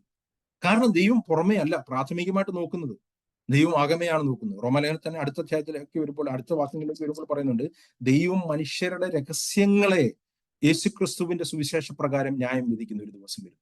എന്നാൽ ഈ രണ്ട് കാര്യങ്ങളെ രണ്ട് കൂട്ടരെയും നമ്മൾ ആത്മീയ ഭാഷ സംസാരിച്ചാലും ആത്മീയ രീതിയിൽ പെരുമാറിയാലും ദൈവം ഹൃദയങ്ങളെ നോക്കുന്നു. ദൈവം ഹൃദയങ്ങളെ നോക്കുമ്പോൾ ദർ ഇസ് നോ ഡിഫറൻസ്. എല്ലാവരുടെയും ഹൃദയം ദൈവത്തിന്റെ ദൃഷ്ടിയിൽ എല്ലാവരും പാപികളാണ്. അന്നേരം പൗലോസ് അത് മുമ്പോട്ട് കൊണ്ടുപോകണം. ഞാൻ എല്ലാ വാക്യങ്ങളിലേക്കും പോകുന്നില്ല, സബ്ജക്ട് വൈസ് ആയതുകൊണ്ട് മുമ്പോട്ട് പോവാണ്. പൗലോസ് കൺക്ലൂഡ് ചെയ്യാണ്, there is no righteous person. നീതിമാൻ ആരുമില്ല, ഒരുത്തൻ പോലുമില്ല. എങ്ങനെയാണ് ദൈവത്തിന്റെ ദൃഷ്ടിയിൽ എല്ലാവരും പാപികളായി തീരുന്നത്? അവിടെ പറഞ്ഞിരിക്കുകയാണ്, നീതിമാൻ ഒരുത്തൻ ആരുമില്ല. റോമാലേഖനം 3-ാമത്തെ അധ്യായത്തിന്റെ 8-ാമത്തെ വാക്യത്തിലേക്ക് പൗലോസ് തെളിയിച്ച കാര്യം പറയാണ്, ആ യഹൂദന്മാരും യവന്മാരും, ജാതികളും യഹൂദന്മാരും, ഇല്ലെങ്കിൽ പുറമേയുള്ള പാപികളും അകമേയുള്ള പാപികളും എല്ലാവരും ഒരുപോലെ പാപത്തിന് കീഴാണ്. നീതിമാൻ ഒരുത്തൻ ആരുമില്ല, ഒരുത്തൻ പോലുമില്ല. എന്നിട്ട് ഇതിന്റെ ലിസ്റ്റ് പറയാം. ഞാൻ ലിസ്റ്റിലേക്ക് പോകുന്നില്ല.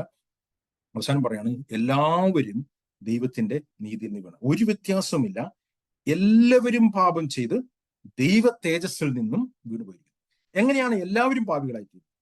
എല്ലാവരും പാപികളായിത്തീരുന്നത് നമ്മൾ അന്യോന്യം കമ്പയർ ചെയ്ത് കഴിഞ്ഞാൽ നമ്മൾ ഒരു വ്യക്തികളാൽ കൂടുതൽ ബെറ്ററായ വ്യക്തിയായിരിക്കാം. അത് തീർച്ചയായിട്ടും ശരിയുമാണ്. എല്ലാവരും ഒരേപോലത്തെ പാപം പ്രവർത്തിക്കുന്നവരല്ല. ദൈവം എല്ലാവർക്കും ഒരേപോലുള്ള ജഡ്ജ്മെന്റും അല്ല വരുന്നത്. ഞാൻ അതിന്റെ വിശദീകരണത്തിലേക്ക് പോകുന്നില്ല. ദൈവം അവരുടെ പ്രവർത്തികൾക്കനുസരിച്ചിട്ട് തന്നെയാണ് ജഡ്ജ് ചെയ്യുന്നത്. Justification is by faith, but the judgment is based on works. അതാണ് ബൈബിളിന്റെ ടീച്ചിങ്. ഞാൻ വിശദീകരിക്കാതെ തന്നെ പറഞ്ഞുവിടുകയാണ്. എന്നിട്ട് ഞാൻ പറഞ്ഞത്, ദൈവം എല്ലാവരും ദൈവത്തിന്റെ സ്റ്റാൻഡേർഡിൽ നിന്ന് വീണു പോയവരായതുകൊണ്ട് എല്ലാവരും പാപികളാണ് എന്ന് ദൈവം ജഡ്ജ് ചെയ്യുക. എല്ലാവരും. അന്നേരം എല്ലാവരെയും ദൈവം ന്യായം വിധിക്കും എന്നുള്ളതാണ് ദൈവത്തിന്റെ സുവിശേഷത്തിന്റെ പ്രാഥമിക മെസ്സേജ്. അല്ലാതെ ദൈവം എല്ലാവരെയും സ്നേഹിക്കുന്നു എന്നുള്ളതല്ല. അത് ഞാൻ പറഞ്ഞില്ല, അതൊരു സത്യമാണ്. അത് പിന്നീട് വെളിപ്പെടുത്തുന്ന സത്യമാണ്. പക്ഷെ പാപികളുടെ അടുത്ത് പോയി ഇതെല്ലാം ചെയ്യുന്നവർക്ക് ദൈവം നിന്നെ സ്നേഹിക്കുന്നു എന്ന് പറയുന്ന സുവിശേഷമല്ല. മറിച്ച് ദൈവം നിന്നെ ന്യായം വിധിക്കും എന്നുള്ളത് തന്നെയാണ് സുവിശേഷത്തിന്റെ പ്രാഥമിക സന്ദേശം. എന്നാൽ ഇതൊരു ഗുഡ് ന്യൂസ് അല്ല, അല്ലെ? ദൈവം എല്ലാവരെയും ന്യായം വിധിക്കും, എല്ലാവരെയും നരകത്തിലേക്ക് വിടാനായിട്ട് ദൈവത്തിന് കഴിയും. ദൈവം എല്ലാവരെയും, ഇനി അതിൽ നിന്ന് കുറച്ചുപേരെ സ്വർഗത്തിലേക്ക് സെലക്ട് ചെയ്തോട്ട് പോകുന്നു പറയുന്നില്ല, എല്ലാവരെയും ദൈവം ന്യായം വിധിക്കുന്നു. ഇതൊരു ഗുഡ് ന്യൂസ് അല്ല, it's actually A bad news. പക്ഷെ ഞാൻ അതുകൊണ്ടാണ് ആദ്യം പറഞ്ഞത്, ഞാൻ പറഞ്ഞത് ശ്രദ്ധിച്ചിരിക്കണം, the righteousness of God is actually a threat to the unrighteous people. ദൈവത്തിന്റെ നീതി എന്ന് പറയുന്നത് ഒരു ത്രെറ്റാണ് പാപിക്ക്. അവന്റെ പാപത്തിന് ഒരു ന്യായവിധിയുണ്ട് എന്നുള്ളതാണ് പറഞ്ഞത്. ഇനി ഏതെങ്കിലും ഒരു വ്യക്തിക്ക് ഞാൻ പാപി അല്ല എന്ന് ദൈവത്തിന്റെ മുമ്പിൽ പോയി പറയാനായിട്ട് ശ്രമിക്കുകയാണെങ്കിൽ ദൈവത്തിന്റെ നീതിയുള്ള വിധി എന്ന് പറയുന്ന ന്യായപ്രമാണം ദൈവം മുമ്പിൽ എടുത്തു വെക്കും. അത് അവന്റെ വായടച്ച് കളയുമെന്നാണ് പറഞ്ഞിരിക്കുന്നത്. അതുകൊണ്ടാണ് അവിടെ പറഞ്ഞിരിക്കുന്നത്, അങ്ങനെ ഏത് വായും പറഞ്ഞു. 19-ാമത്തെ വാക്യം, ന്യായപ്രമാണം പറയുന്നതല്ല, ന്യായപ്രമാണത്തിന് കീഴിലുള്ളവരോട് പ്രസ്താവിക്കുന്നു നാം അറിയുന്നു. പറയാൻ ന്യായപ്രമാണം രണ്ട് രീതിയിലുണ്ട്. ഒന്ന് മനസാക്ഷികളുടെ ന്യായപ്രമാണമുണ്ട്, റിട്ടേൺ ന്യായപ്രമാണമുണ്ട്. ഏതാണെങ്കിലും എല്ലാവരും ന്യായപ്രമാണത്തിന്റെ കീഴിലാണ്. ആ ന്യായപ്രമാണം അവരെ ജഡ്ജ് ചെയ്യുകയും അവരുടെ വായടച്ച് അവർ ശിക്ഷാവിധിക്ക് യോഗ്യരായി തീരുകയും ചെയ്തെന്ന് പറയും. ഇതാണ് ആദ്യത്തെ മെസ്സേജ്. ഇതൊരു ഗുഡ് ന്യൂസ് അല്ല എന്നുള്ളത് ഞാൻ സമ്മതിക്കുന്നു. ഇത് ഗുഡ് ന്യൂസ് അല്ല. പക്ഷെ അത് ആദ്യം പ്രസംഗിക്കാതെ ഗുഡ് ന്യൂസ് പ്രസംഗിക്കാൻ കഴിയത്തില്ല. പലപ്പോഴും ഇത് മിസ്സാവുന്നത് കൊണ്ടാണ് മാനസാന്തരം നടക്കുന്നത്. അതുകൊണ്ടാണ് ഞാൻ പറഞ്ഞത്, ഈ മെസ്സേജ് മാറ്റിക്കളയാനായിട്ട് കഴിയത്തില്ല. സുവിശേഷത്തിന്റെ പ്രാഥമിക സന്ദേശം ദൈവം നിന്നെ സ്നേഹിക്കുന്നു പാപി എന്ന് പറയുന്ന അല്ല, മറിച്ച് ദൈവം നിന്നെ ന്യായം വിധിക്കുമെന്ന് തന്നെ പറയുന്നത്. അതാണ് അപ്പോസ്തലന്മാരെ പ്രസംഗിച്ചത്. ഞാൻ പറഞ്ഞു, അപ്പോസ്തല പ്രവൃത്തിയിൽ പാപികളുടെ അടുത്ത് പ്രസംഗിച്ച ഒറ്റയൊരിടത്ത് ദൈവം പാപികളെ സ്നേഹിക്കുന്നു എന്ന് അവർ പറഞ്ഞില്ല. കാരണം എന്താണ്? അതല്ല അവർ കേൾക്കേണ്ടത്. അവിടെ എല്ലാം കൃത്യമായിട്ട് അപ്പോസ്തലന്മാരെ പ്രസംഗിച്ചു. ദൈവം നീതിയുള്ള വിധിയാണ്, ദൈവം ഒരു ന്യായവിധി ഒരു ദിവസം വെച്ചിരിക്കുന്നു, ന്യായവിധിയായിട്ട് ഒരു മനുഷ്യനെയും നിയമിച്ചിരിക്കുന്നു പറഞ്ഞു. അന്നേരം ഇത് ദ റൈച്ചസ്നെസ് ഓഫ് ഗോഡ്, ഗോസ്പലിൽ കൂടി വെളിപ്പെടുന്ന ദൈവത്തിന്റെ നീതി എന്നുള്ളത് പാപിയായ മനുഷ്യനെ സംബന്ധിച്ചിടത്തോളം ഒരു റിയൽ ത്രെറ്റ് തന്നെയാണ്. കാരണം എല്ലാവരും പാപത്തിൽ വീണുപോയവർ. എന്നാൽ ഇതിന്റെ സൊല്യൂഷൻ എന്താണ്? എങ്ങനെയാണ് ദൈവത്തിന്റെ ഈ പ്രോബ്ലത്തെ സോൾവ് ചെയ്യുന്നത്? അതാണ് സുവിശേഷത്തിന്റെ അടിസ്ഥാന സന്ദേശം എന്നിട്ട് വരുന്നത്. ഞാൻ അവിടെ തന്നെ നിൽക്കുന്നില്ല, അത് മുമ്പോട്ട് പോകുന്നുണ്ട്. ഞാൻ അതിനെ അതൊന്ന് വിശദീകരിക്കണം, അത് നിങ്ങൾ ശ്രദ്ധിച്ചേക്കണം. ഞാൻ അതുകൊണ്ടാണ് ആദ്യമേ തന്നെ ചില കാര്യങ്ങൾ പറഞ്ഞത്. ദൈവം എന്താണ് സുവിശേഷത്തിന്റെ അടിസ്ഥാന മെസ്സേജ്, ഇല്ലെങ്കിൽ എന്താണ് വിശ്വാസത്താലുള്ള നീതീകരണത്തിന്റെ ഏറ്റവും അടിസ്ഥാന സന്ദേശം? ദൈവത്തിന് പാപിയെ ന്യായം വിധിക്കാതെ പാപിയെ നീതീകരിക്കാനും എങ്ങനെ നീതിമാനായിട്ട് തുടരാനായിട്ടും കഴിയുമെന്ന് ഞാൻ പറഞ്ഞത് നിങ്ങൾക്ക് മനസ്സിലാവുന്നു എന്ന് വിചാരിക്കുന്നു. Gospel explains how righteous God can remain righteous by not judging but justifying a sinner. നീതിമാനായിട്ടുള്ള ദൈവത്തിന് പാപിയെ ശിക്ഷ വിധിക്കാതെ പാപിയെ നീതീകരിക്കാനായിട്ടും അതേസമയം തന്നെ നീതിമാനായിട്ട് അങ്ങനെ തുടരാനായിട്ടും കഴിയും. അതൊരിക്കലും കഴിയത്തില്ല. ഒരു നീതിമാനായ ജഡ്ജിക്ക് പാപിയെ ശിക്ഷ വിധിച്ചുകൊണ്ട് നീതിമാനായിട്ട് തുടരാനായിട്ട് കഴിയും. അത് സ്വാഭാവികമാണ്. റോമാലേഖനം 1-ാമത്തെ അധ്യായത്തിലും 2-ാമത്തെ അധ്യായത്തിലും പൗലോസ് അത് വളരെ വ്യക്തമായിട്ട് വിശദീകരിക്കുന്നു. എല്ലാ വ്യക്തികളെയും നരകത്തിൽ വിട്ടാലും ദൈവം നീതിമാൻ തന്നെയാണ്. ദൈവത്തിന് നീതിമാനായിട്ട് തുടരാനായിട്ട് കഴിയും. പക്ഷെ ദൈവത്തിന് എങ്ങനെയാണ് പാപിയെ നീതീകരിച്ചുകൊണ്ട് നീതിമാനായിട്ട് തുടരാനായിട്ട്? ശ്രദ്ധിക്കണം, ദൈവം പാപത്തെ നീതീകരിക്കുന്നില്ല. God is not justifying the sin, but he is justifying the sinner. എങ്ങനെയാണ് അത് കഴിയുന്നത്? എന്താണ് ദൈവം അതിന് ചെയ്തത്? അതാണ് പൗലോസ് അടുത്തായിട്ട് പറയുന്നത്. ദൈവം ഒരു എക്സ്ചേഞ്ച് ഓഫർ വെച്ചിരിക്കുന്നു. എങ്ങനെയാണ്? ദൈവം പാപത്തിന് ശിക്ഷ വിധിച്ചിട്ട് ദൈവം ആ നീതീകരണം, ആ പാപത്തിന് ശിക്ഷ വിധിച്ച വ്യക്തിയുടെ നീതീകരണം നമുക്ക് സൗജന്യമായി തരാനായിട്ട് തയ്യാറായിരിക്കുന്നു. റോമാലേഖനം 8-ാമത്തെ അധ്യായത്തിന്റെ 3-ാമത്തെ വാക്യത്തിൽ പൗലോസ് പറയാണ്, ദൈവം പാപത്തിന് ജഡത്തിൽ, യേശുക്രിസ്തുവിന്റെ ജഡത്തിൽ ശിക്ഷ വിധിച്ചു.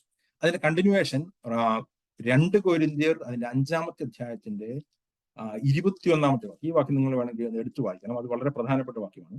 2 കൊരിന്ത്യൻസ് ചാപ്റ്റർ 5 വേഴ്സ് 21.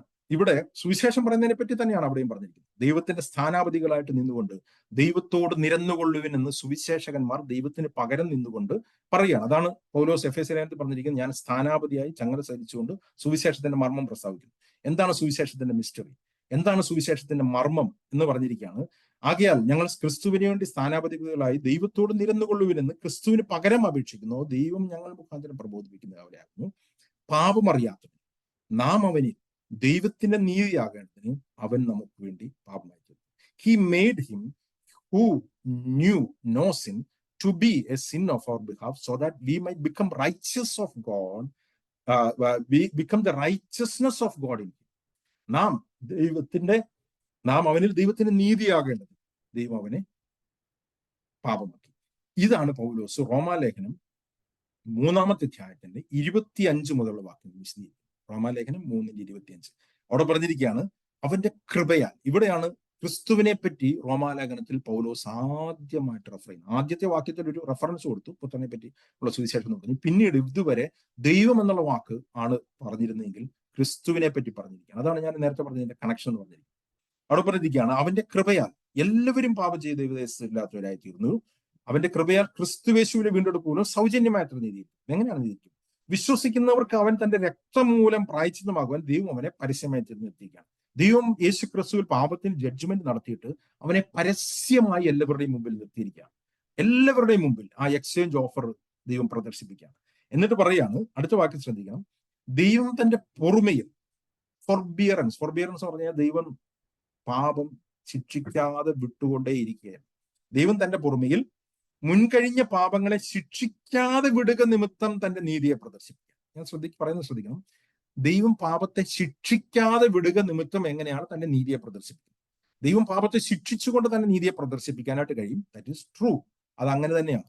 എന്നാൽ ദൈവം പാപത്തെ ശിക്ഷിക്കാതെ വിടുക നിമിത്തം നീതിയെ പ്രദർശിപ്പിക്കാൻ താൻ നീതിമാനും ക്രിസ്തുവിൽ വിശ്വസിക്കുന്നവനെ നീതീകരിക്കുന്നവനുമാകേണ്ടതിന് ഇക്കാലത്ത് തന്റെ നീതിയെ പ്രദർശിപ്പിപ്പാൻ തന്നെ അങ്ങനെ ചെയ്തു. ഇംഗ്ലീഷിൽ എങ്ങനെയാണ് എഴുതിയിരിക്കുന്നത്? God is just and the justifier of the sin.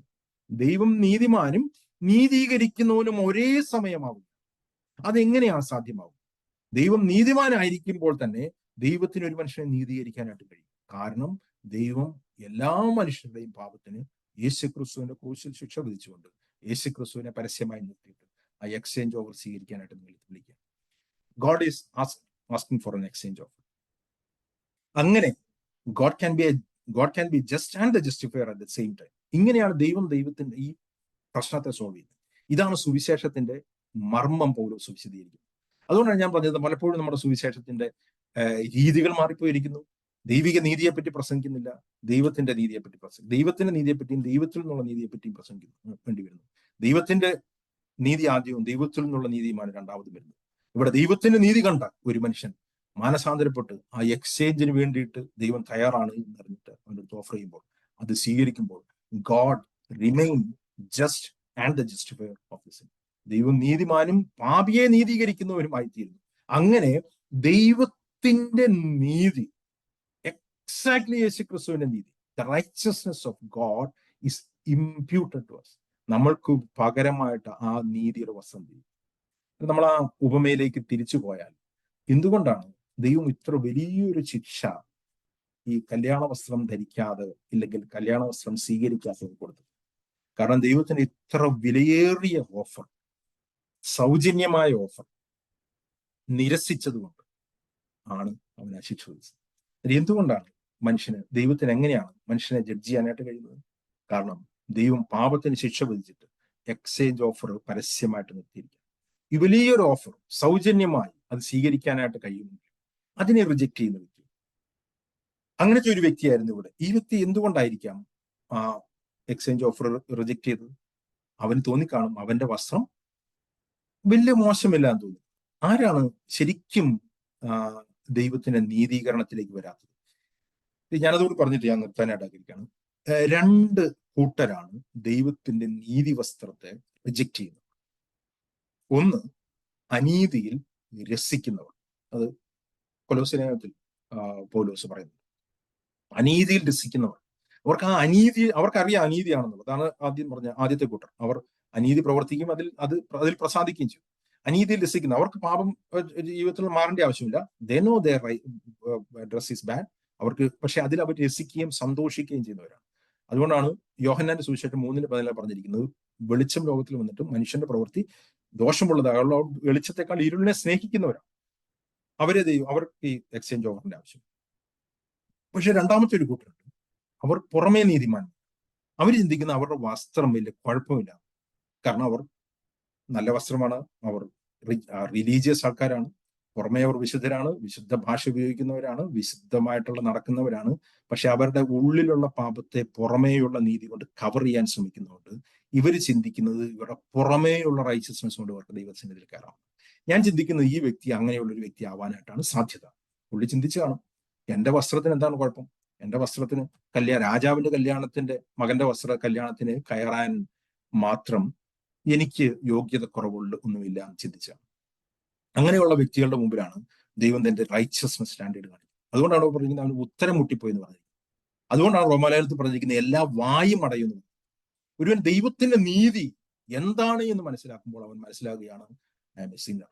ഞാൻ പുറമേ ആണെങ്കിലും അകമേ ആണെങ്കിലും, ഞാൻ ഹോമോസെക്ഷൽ ആണെങ്കിലും ലെസ്ബിയൻ ആണെങ്കിലും, ഞാൻ ഉള്ളിൽ മനുഷ്യനെ വേറൊരുത്തനെ പകയ്ക്കുന്ന വ്യക്തിയാണെങ്കിലും, ഉള്ളിൽ രസിക്കുന്ന വ്യക്തിയാണെങ്കിലും, ഞാൻ ഒരേപോലെ ദൈവത്തിന്റെ ദേശത്തിൽ നിന്ന് വീണവനാണെന്ന് മനസ്സിലാകുമ്പോൾ അവൻ മാനസാന്തരപ്പെട്ട് ദൈവത്തെങ്കിലേക്ക് തിരികുകയും ആ ദൈവത്തിന്റെ ആ നീതി അവൻ ലഭിക്കുകയും ചെയ്യും.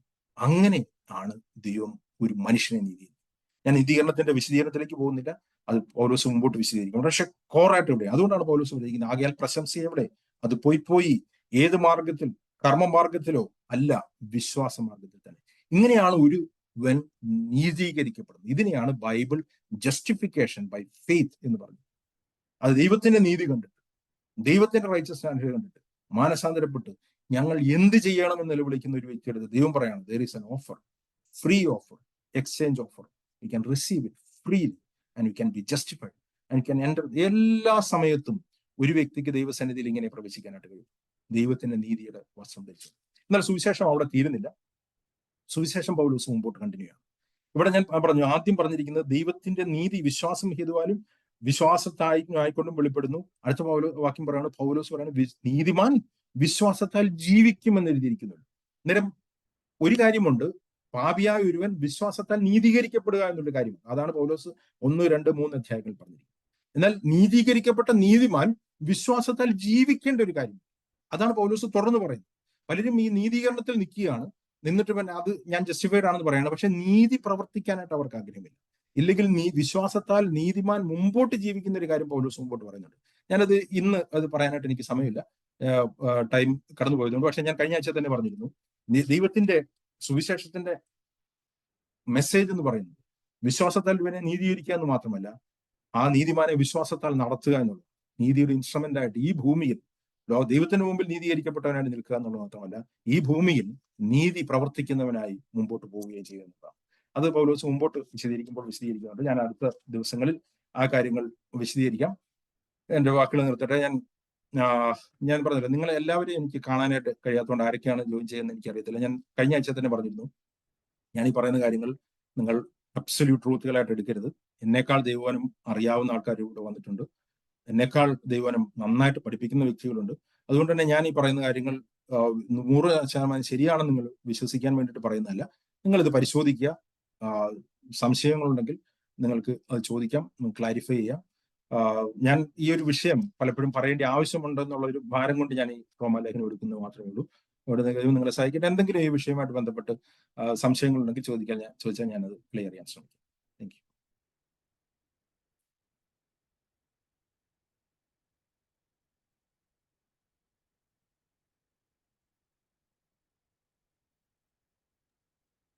അല്ല ബ്രദറെ, ഒരു കാര്യം ചോദിക്കാനായിരുന്നു. നമ്മൾ ഈ പിന്നെ ഇതാ രണ്ടാമത്തെ വാക്യം വായിച്ചല്ലോ, പിന്നെ തന്റെ പ്രവാചകന്മാർ മുഖാന്തരം മുൻകൂട്ടി വാഗ്ദത്തം ചെയ്ത സുവിശേഷത്തിനായി. അപ്പൊ ഇത് പിന്നെ പഴയ നിയമത്തിൽ ഈ സുവിശേഷം പറയുന്നുണ്ടെന്ന് പറയാം. മുൻകൂട്ടി പ്രവാചകന്മാർ മുഖാന്തരം എന്ന് പറഞ്ഞു കഴിഞ്ഞാൽ പഴയ നിയമത്തിൽ കൂടെ തന്നെ സുവിശേഷം വെളിപ്പെടുത്തിയിട്ടുണ്ട് എന്നുള്ള കാര്യമല്ലേ പറയുന്നത്? അപ്പം പഴയ നിയമത്തിൽ കൂടെ ഈ സുവിശേഷം പൂർണ്ണമായിട്ടും വെളിപ്പെട്ട് കിട്ടിയിട്ടില്ല. പക്ഷെ സുവിശേഷത്തെ പറ്റി അല്ലെങ്കിൽ യേശു ക്രിസ്തുവിന്റെ വരവിനെ പറ്റിയും മരണ പുനരുത്ഥാനത്തെ പറ്റിയും പഴയ നിയമത്തിൽ പറയുന്നത്. ഈ കൊരിന്ത്യർ ലേഖനം അതിന്റെ 1 കൊരിന്ത്യർ അതിന്റെ 12-ാമത്തെ അധ്യായത്തില് എന്താണ് സുവിശേഷം എന്ന് പൗലോസ് വേറൊരു രീതിയിൽ വിശദീകരിക്കുന്നു. അതിന്റെ 15-ാമത്തെ അധ്യായത്തിൽ ഇങ്ങനെ എഴുതിയിരിക്കുന്നത്: എന്നാൽ സഹോദരന്മാരെ, ഞാൻ നിങ്ങളോട് സുവിശേഷിച്ചതും നിങ്ങൾക്ക് ലഭിച്ചതും നിങ്ങൾ നിലനിൽക്കുന്നതും നിങ്ങൾ വിശ്വസിച്ചതും വൃഥാവല്ലെന്ന് ഒരിക്കൽ നിങ്ങൾ രക്ഷിക്കപ്പെടുന്നതുമായിട്ട് സുവിശേഷം നിങ്ങൾ പിടിച്ചുകൊണ്ടാൽ ഇന്ന വിധം നിങ്ങളോട് സുവിശേഷിച്ചിരിക്കുന്നു ഞാൻ നിങ്ങളോട് ഓർപ്പിക്കും. അന്നേരം സുവിശേഷത്തെ പറ്റി തന്നെയാണ് പൗലോസ് കൊരിന്ത്യർക്ക് പറഞ്ഞത്. അതെന്താണെന്നുള്ളത് ചുരുക്കി പറയാം. റോമാലേഖനത്തിലെ പോലെ വിശദീകരിച്ച് പറയില്ല. അവിടെ പറഞ്ഞിരിക്കുകയാണ്, ക്രിസ്തു നമ്മുടെ പാപങ്ങൾക്ക് വേണ്ടി തിരുവെഴുത്തിൻ പ്രകാരം മരിച്ചു, തിരുവെഴുത്തിൻ പ്രകാരം അടക്കപ്പെട്ടു, തിരുവെഴുത്തിൻ പ്രകാരം 3-ാം നാൾ ഉയർത്തെഴുന്നേറ്റു എന്നിങ്ങനെ ഞാൻ ഗ്രേസ് പോലെ നിങ്ങൾക്ക് ആദ്യം ഏൽപ്പിച്ചു. ഇവിടെ തിരുവെഴുത്ത് എന്ന് പൗലോസ് പറയുമ്പോൾ അന്ന് പുതിയ നിയമം എഴുതപ്പെട്ടിട്ടില്ല. പുതിയ നിയമ ഗോസ്പലുകൾ എഴുതി കിട്ടിയിട്ടില്ലെന്ന്, ഇല്ലെങ്കിൽ വളരെ ചുരുക്കം എഴുതിയിട്ടുണ്ടായി. അതുപോലെ ബൈബിള് കിട്ടിയിട്ടില്ല. അപ്പൊ പൗലോസ് അവിടെ പറഞ്ഞിരിക്കുന്നത് തിരുവെഴുത്ത് എന്ന് പറഞ്ഞ പഴയ നിയമം തന്നെയാണ്. അന്നേരം തിരുവെഴുത്തിൻ പ്രകാരമാണ് യേശു ക്രിസ്തു വന്നതെന്നും തിരുവെഴുത്തിൻ പ്രകാരമാണ് മരിച്ചതെന്നും തിരുവെഴുത്തിൻ പ്രകാരമാണ് അടക്കപ്പെട്ടതെന്നുള്ളതാണ് യേശു ക്രിസ്തുവിന്റെ ആ പ്രവൃത്തിക്കുള്ള വാലിഡിറ്റി. ഞാൻ അതുകൊണ്ടാണ് പറഞ്ഞത്, എങ്ങനെയാണ് ക്രിസ്തു ബാക്കിയുള്ള മതസ്ഥാപകരിൽ നിന്നും മുഹമ്മദിൽ നിന്നും ബുദ്ധനിൽ നിന്നും ഒക്കെ വ്യത്യസ്തനായിരിക്കും. അവരൊക്കെ ചെയ്ത കാര്യങ്ങൾ പിന്നീട് എഴുതുകയാണ് ചെയ്തത്. പക്ഷെ യേശു ക്രിസ്തു ചെയ്യാനുള്ള കാര്യങ്ങൾ മുമ്പേ എഴുതിയിരുന്നു. അത് യേശു ക്രിസ്തു വന്ന് ചെയ്തു തീർക്കുകയാണ്. ആ ഒരു അർത്ഥത്തിലാണ് പറഞ്ഞിരിക്കുന്നത്. അല്ലാതെ സുവിശേഷത്തിന്റെ എല്ലാ വിശദീകരണവും വിശ്വാസങ്ങളുടെ നീതീകരണവും ഇങ്ങനത്തെ കാര്യങ്ങളെല്ലാം വ്യക്തമായിട്ട് പഴയ നിയമത്തിൽ എഴുതിയെന്നല്ല ഞാൻ പറഞ്ഞു. പക്ഷെ ആ പഴയ നിയമത്തിൽ പ്രവാചകന്മാർ മുഖാന്തരം ഇത് വാഗ്ദത്തം ചെയ്തിരുന്നു, വളരെ വ്യക്തമായിട്ട് വാഗ്ദത്തം ചെയ്തു. ഞാൻ നിങ്ങളോട് പുതിയൊരു ഉടമ്പടി ചെയ്യുമെന്ന് പഴയ നിയമത്തിൽ പറയുന്നുണ്ട്. നിങ്ങളുടെ കല്ലാട്ടുള്ള ഹൃദയം മാറ്റി നിങ്ങൾക്ക് പുതിയൊരു മാംസമായ ഹൃദയം തരുമെന്ന് പറയുന്നുണ്ട്.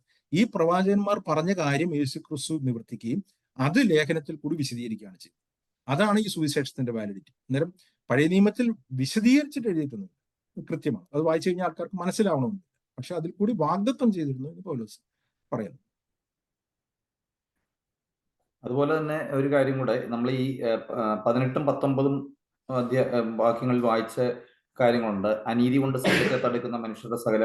അപ്പൊ അത് 2 രീതി ദൈവം വെളിപ്പെടുത്തി എന്നുള്ള കാര്യം പറയുന്നുണ്ട്. ഒന്ന് സൃഷ്ടിയിൽ കൂടെ, പിന്നെ ഒന്ന് മനസാക്ഷി കൂടെ ദൈവം ഇടപെടുന്നുണ്ട്, അല്ലേ?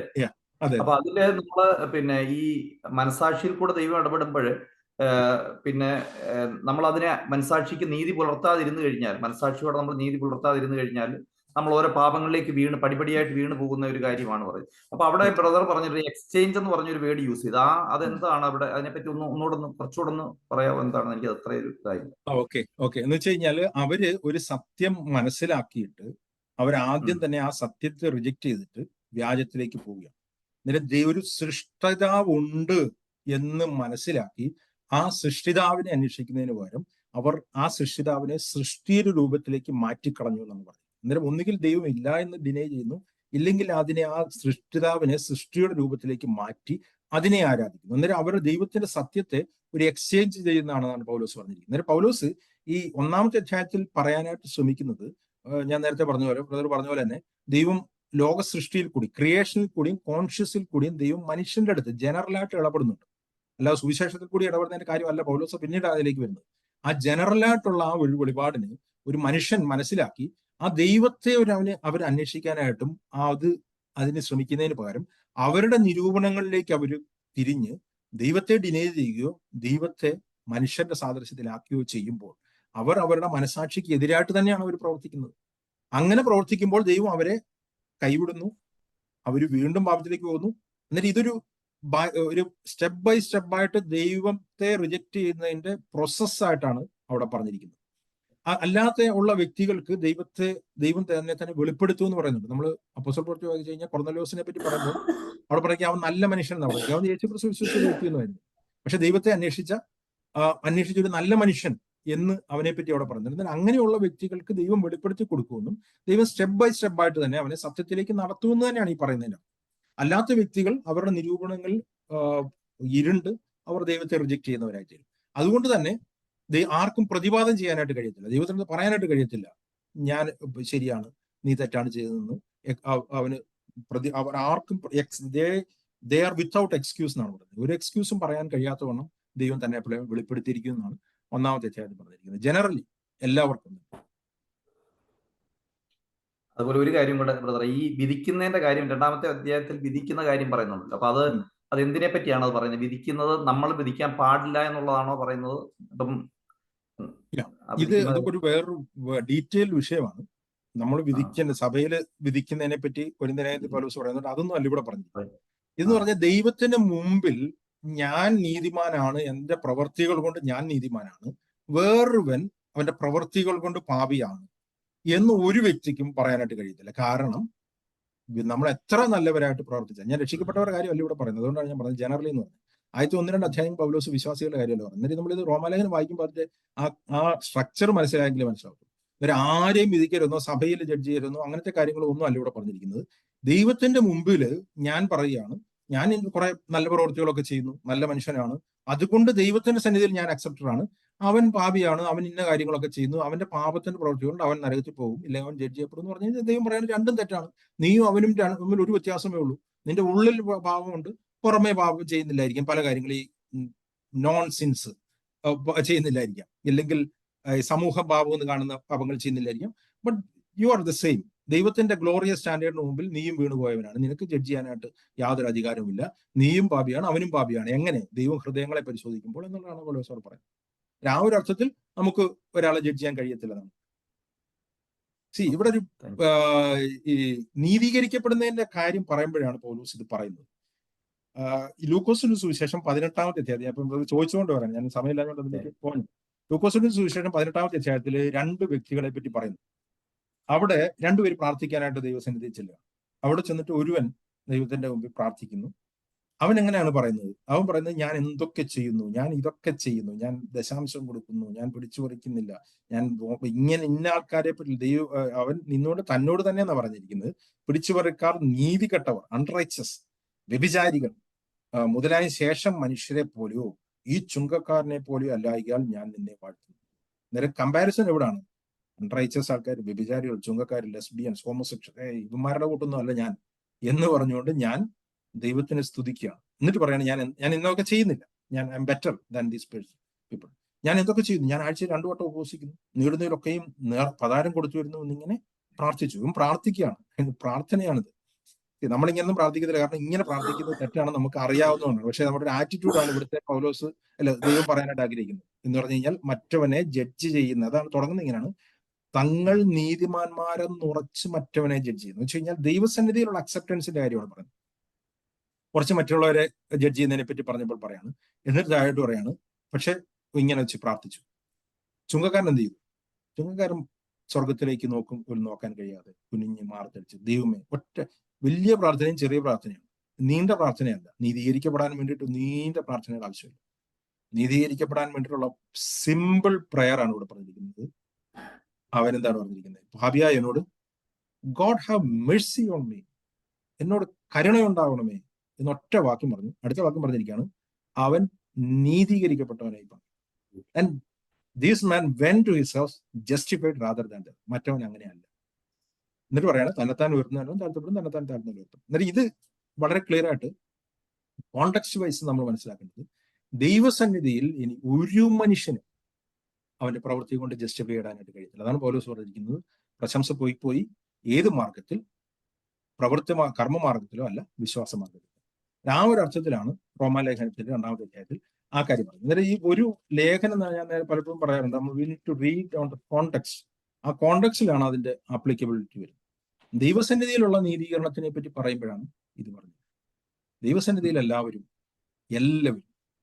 ഒരുപോലെ പാപികൾ.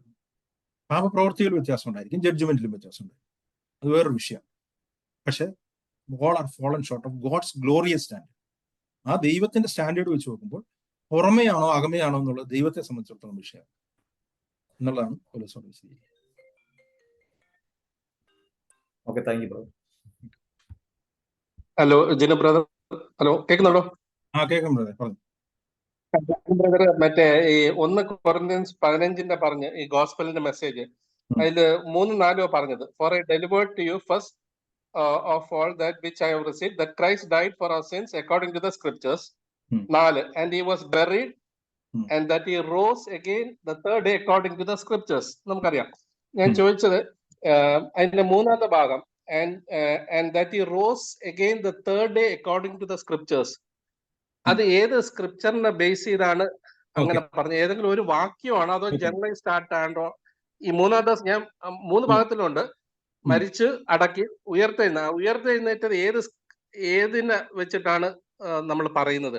ഏതെങ്കിലും ഒരു വാക്യമാണോ അതോ ജനറലൈസ്ഡ് എന്തെങ്കിലും ഒരു തത്വത്തിന് ബേസ് ചെയ്താണോ ഈ തേർഡ് ഡേ റേസ് ചെയ്തെന്ന് നമ്മൾ, അതായത് പഴയ നിയമത്തിന്റെ ഏതെങ്കിലും ഒരു വാക്യം ഉണ്ടോ അങ്ങനെ തേർഡ് ഡേ റേസ് ചെയ്യുമെന്ന് പറഞ്ഞു, അതോ ഒരു ജനറലൈസ്ഡ് ഇതിന്റെ വെച്ചിട്ടാണോ അങ്ങനെ പറയുന്നത്?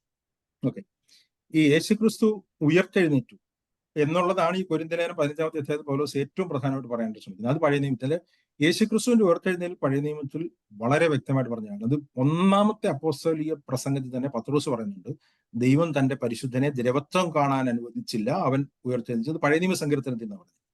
എന്നിട്ട് മൽക്കീസദേക്കിന്റെ ക്രമപ്രകാരം ദൈവത്തിന്റെ വലത്തുഭാഗത്ത് ഇരുത്തുന്നു എന്നുള്ള ഈ വാക്യങ്ങൾ പറഞ്ഞിട്ടാണ് പത്രോസ് 1-ാമത്തെ അധ്യായത്തിൽ തന്നെ യേശുക്രിസ്തുവിന്റെ ഉയർത്തെഴുന്നേൽപ്പ് പറയും. അപ്പോസ്തല പ്രവൃത്തിയിൽ ആദ്യത്തെ ഗോസ്പൽ മെസ്സേജ്. അന്നേരം ആ പൗലോസ് ഈ 1 കൊരിന്ത്യർ 15 പറഞ്ഞിരിക്കുന്ന യേശുക്രിസ്തുവിന്റെ ഉയർത്തെഴുന്നേൽപ്പ് പഴയ നിയമത്തിലുള്ള പ്രൊഫസി ആയിരുന്നു. പക്ഷെ ഈ 3-ാം നാൾ ഉയർത്തെഴുന്നേറ്റു എന്നുള്ളത് കൃത്യമായിട്ട് പഴയ നിയമത്തിൽ ഒന്നും പറയുന്നില്ല. അങ്ങനെ പറയേണ്ട കാര്യമില്ല. അന്നേരം പൗലോസ് അവിടെ പറഞ്ഞിരിക്കുന്നത് ജനറലി ഈ 3 കാര്യങ്ങളും തിരുവെഴുത്തിൽ പറഞ്ഞിരുന്നായിരുന്നു എന്നാണ്. ജനറലി യേശുക്രിസ്തുവിന്റെ മരണം, യേശുക്രിസ്തുവിന്റെ അടക്കം, യേശുക്രിസ്തുവിന്റെ ഉയർത്തെഴുന്നേൽപ്പ്, 3 ഡെത്ത്, ബെറിയൽ ആൻഡ് റിസറക്ഷൻ. ഈ 3 കാര്യങ്ങളാണ് ഒരു വിശ്വാസിയുടെ വിശ്വാസത്തിന്റെ അടിസ്ഥാനമായിരിക്കും.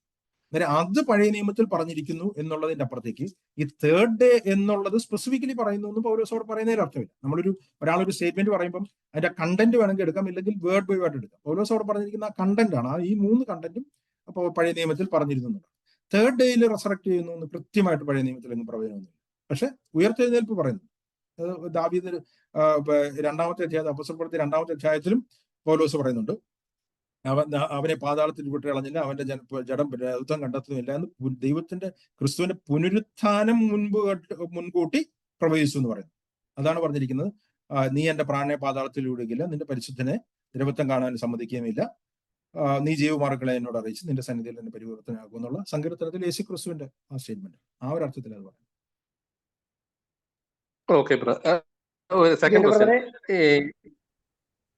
ഒരു കാര്യം ഞാൻ ഇടയ്ക്കൊന്ന് ഇന്ററപ്റ്റ് ചെയ്തോട്ടെ.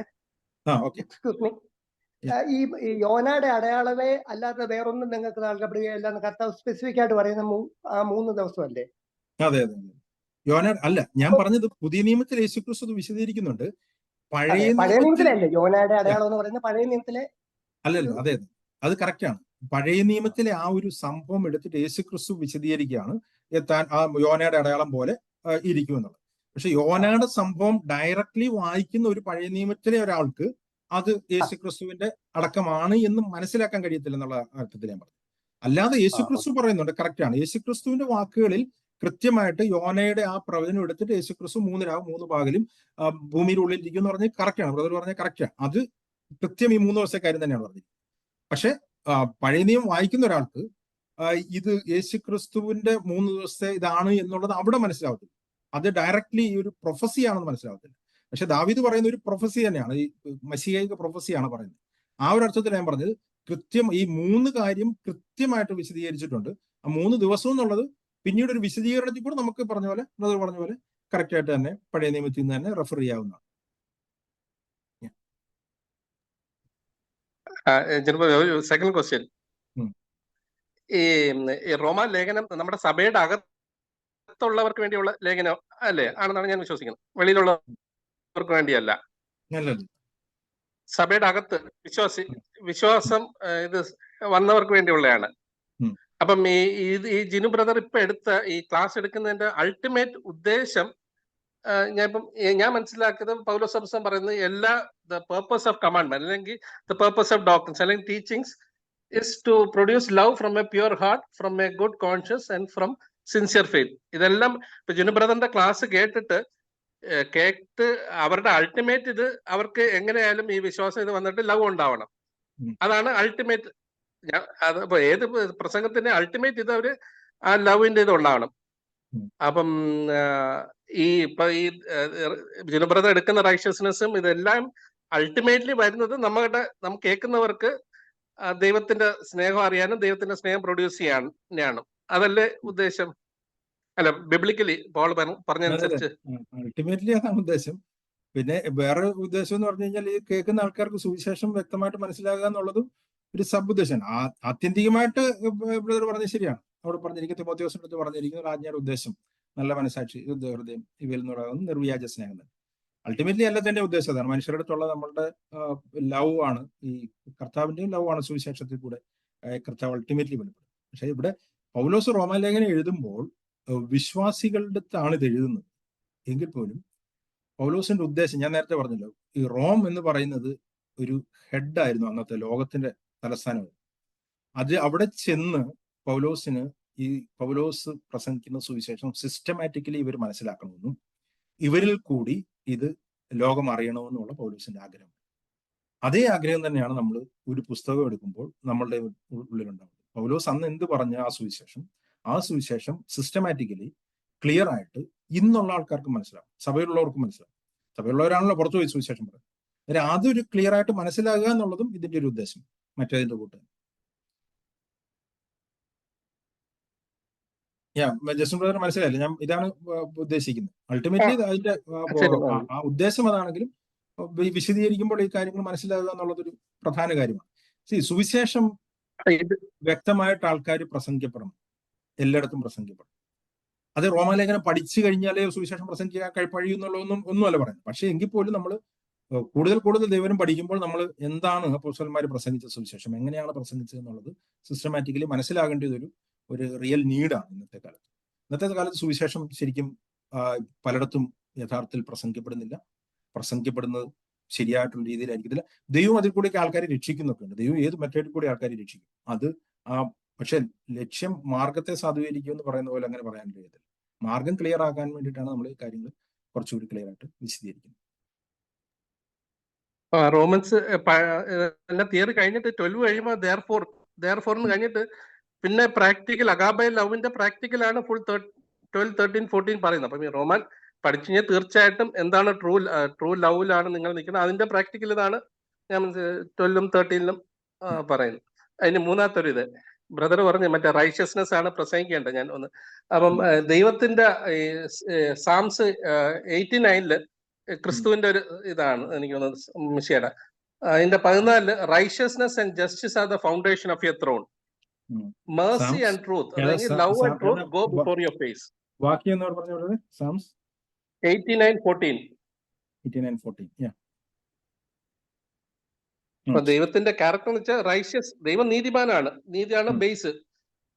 റൈഷ്യസ്നെസ് and justice are the foundation of your throne, mercy and truth go before your face. അപ്പൊ ദൈവത്തിന്റെ mercy ലവ് ഫ്രണ്ടിൽ കൂടെ പോകുന്നുണ്ട്. ദൈവം വെറും നീതിമാനായിരുന്നു നമുക്ക് ആർക്കും നിൽക്കാൻ പറ്റത്തില്ല. ദൈവത്തിന്റെ സ്നേഹവും ഫ്രണ്ടിൽ നിൽക്കുന്നതുകൊണ്ട് മാത്രമാണ് നമുക്ക് mercy and truth go before your face. അല്ലല്ലേ, സത്യമാണ്. ഞാൻ പറഞ്ഞത് ദൈവത്തിന്റെ ക്യാരക്ടറിൽ നമുക്ക് ഇന്നതിനേക്കാൾ കൂടുതൽ ഇന്നതിന്റെ കുറവെന്ന് പറയാനായിട്ട് ഞാൻ അങ്ങനെ വിശ്വസിക്കുന്നില്ല. ഞാൻ ഒരിക്കലും പറയത്തില്ല ദൈവം സ്നേഹം കുറവാണ്, നീതി കൂടുതലാണ് എന്ന് പറയത്തില്ല. ദൈവം നീതിമാനാണ്, ദൈവം സ്നേഹവാനാണ്, ദൈവം കരുണയുള്ളവനാണ്, ദൈവം ദീർഘക്ഷമയുള്ളവനാണ്. ഇതെല്ലാം കറക്റ്റാണ്. അതിനെയല്ല ഞാൻ ഡിനൈ ചെയ്തത്. പക്ഷേ എല്ലായിടത്തും പറയാറുണ്ട്. അതിനൊരു ഓർഡർ ഉണ്ട്. സുവിശേഷം പ്രസംഗിക്കുമ്പോൾ ഉള്ള ക്ലിയർ ഓർഡർ എന്താണെന്നുള്ളത് ഞാൻ മാത്രമേ പറഞ്ഞു. അല്ല, ദൈവത്തിന്റെ ക്യാരക്ടർ വ്യത്യാസമുണ്ട്. മാത്രമല്ല ഏതെങ്കിലും ഒരു ക്യാരക്ടറിനെ നമ്മൾ ഓവർ എംഫസൈസ് ചെയ്തിട്ട് മറ്റേതിനെ സബ്സൈഡ് ചെയ്യാനായിട്ട് കഴിയില്ല. അതുകൊണ്ടാണ് ഞാൻ പറഞ്ഞത് ദൈവം സ്നേഹവാനാണ് എന്ന് പറയുന്നതിനേക്കാൾ കൂടുതൽ റെഫറൻസ്, ഞാൻ അതുകൊണ്ട് റെഫറൻസ് കൂടുതലുണ്ട്. ദൈവം കൂടുതൽ നീതിമാനാണ്, ദൈവം സ്നേഹം കുറവുള്ളവനാണെന്നുള്ള അർത്ഥത്തിലാണ്. നീതിമാനാണെന്നുള്ളപ്പോൾ തന്നെ പലപ്പോഴും നമ്മൾ ദൈവം സ്നേഹമുള്ളവനാണ്, പാപിയെ സ്നേഹിക്കുന്നവനാണ് എന്നുള്ളതാണ് സുവിശേഷത്തിൽ കൂടിയും പറയുന്നത്.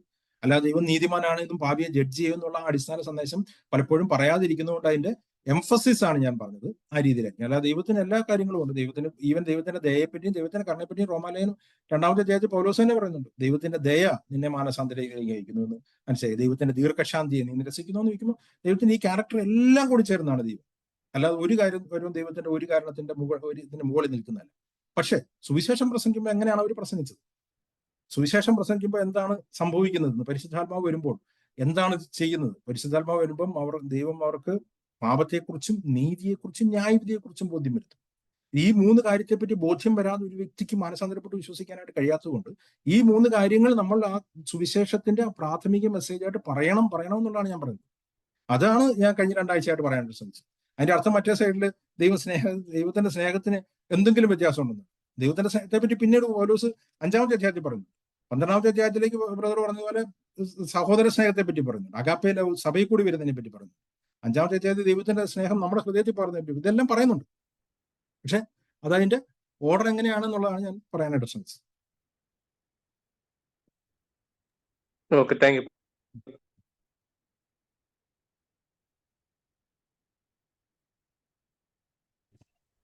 ജിൻസോറ, ഇപ്പം നമ്മുടെ ജസ്റ്റിൻ ബ്രദർ പറഞ്ഞതിനകത്ത് അതായത് 89-14 അവിടെ നീതിയും ന്യായവും നിന്റെ സിംഹാസനത്തിന്റെ അടിസ്ഥാനമാകുന്നു, ദയയും വിശ്വസ്തയും നിനക്ക് മുമ്പായി നടക്കുന്നു.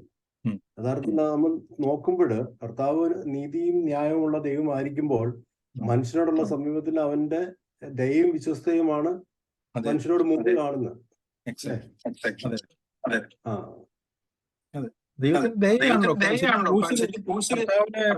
പിന്നെ പാപത്തിന് പകരമായിട്ട് കൊടുത്തത് ദൈവത്തിന്റെ മനുഷ്യവർഗത്തോടുള്ള കരുണ, ദൈവത്തിന്റെ ദയ, അതാണ് പറഞ്ഞിരിക്കുന്നത്.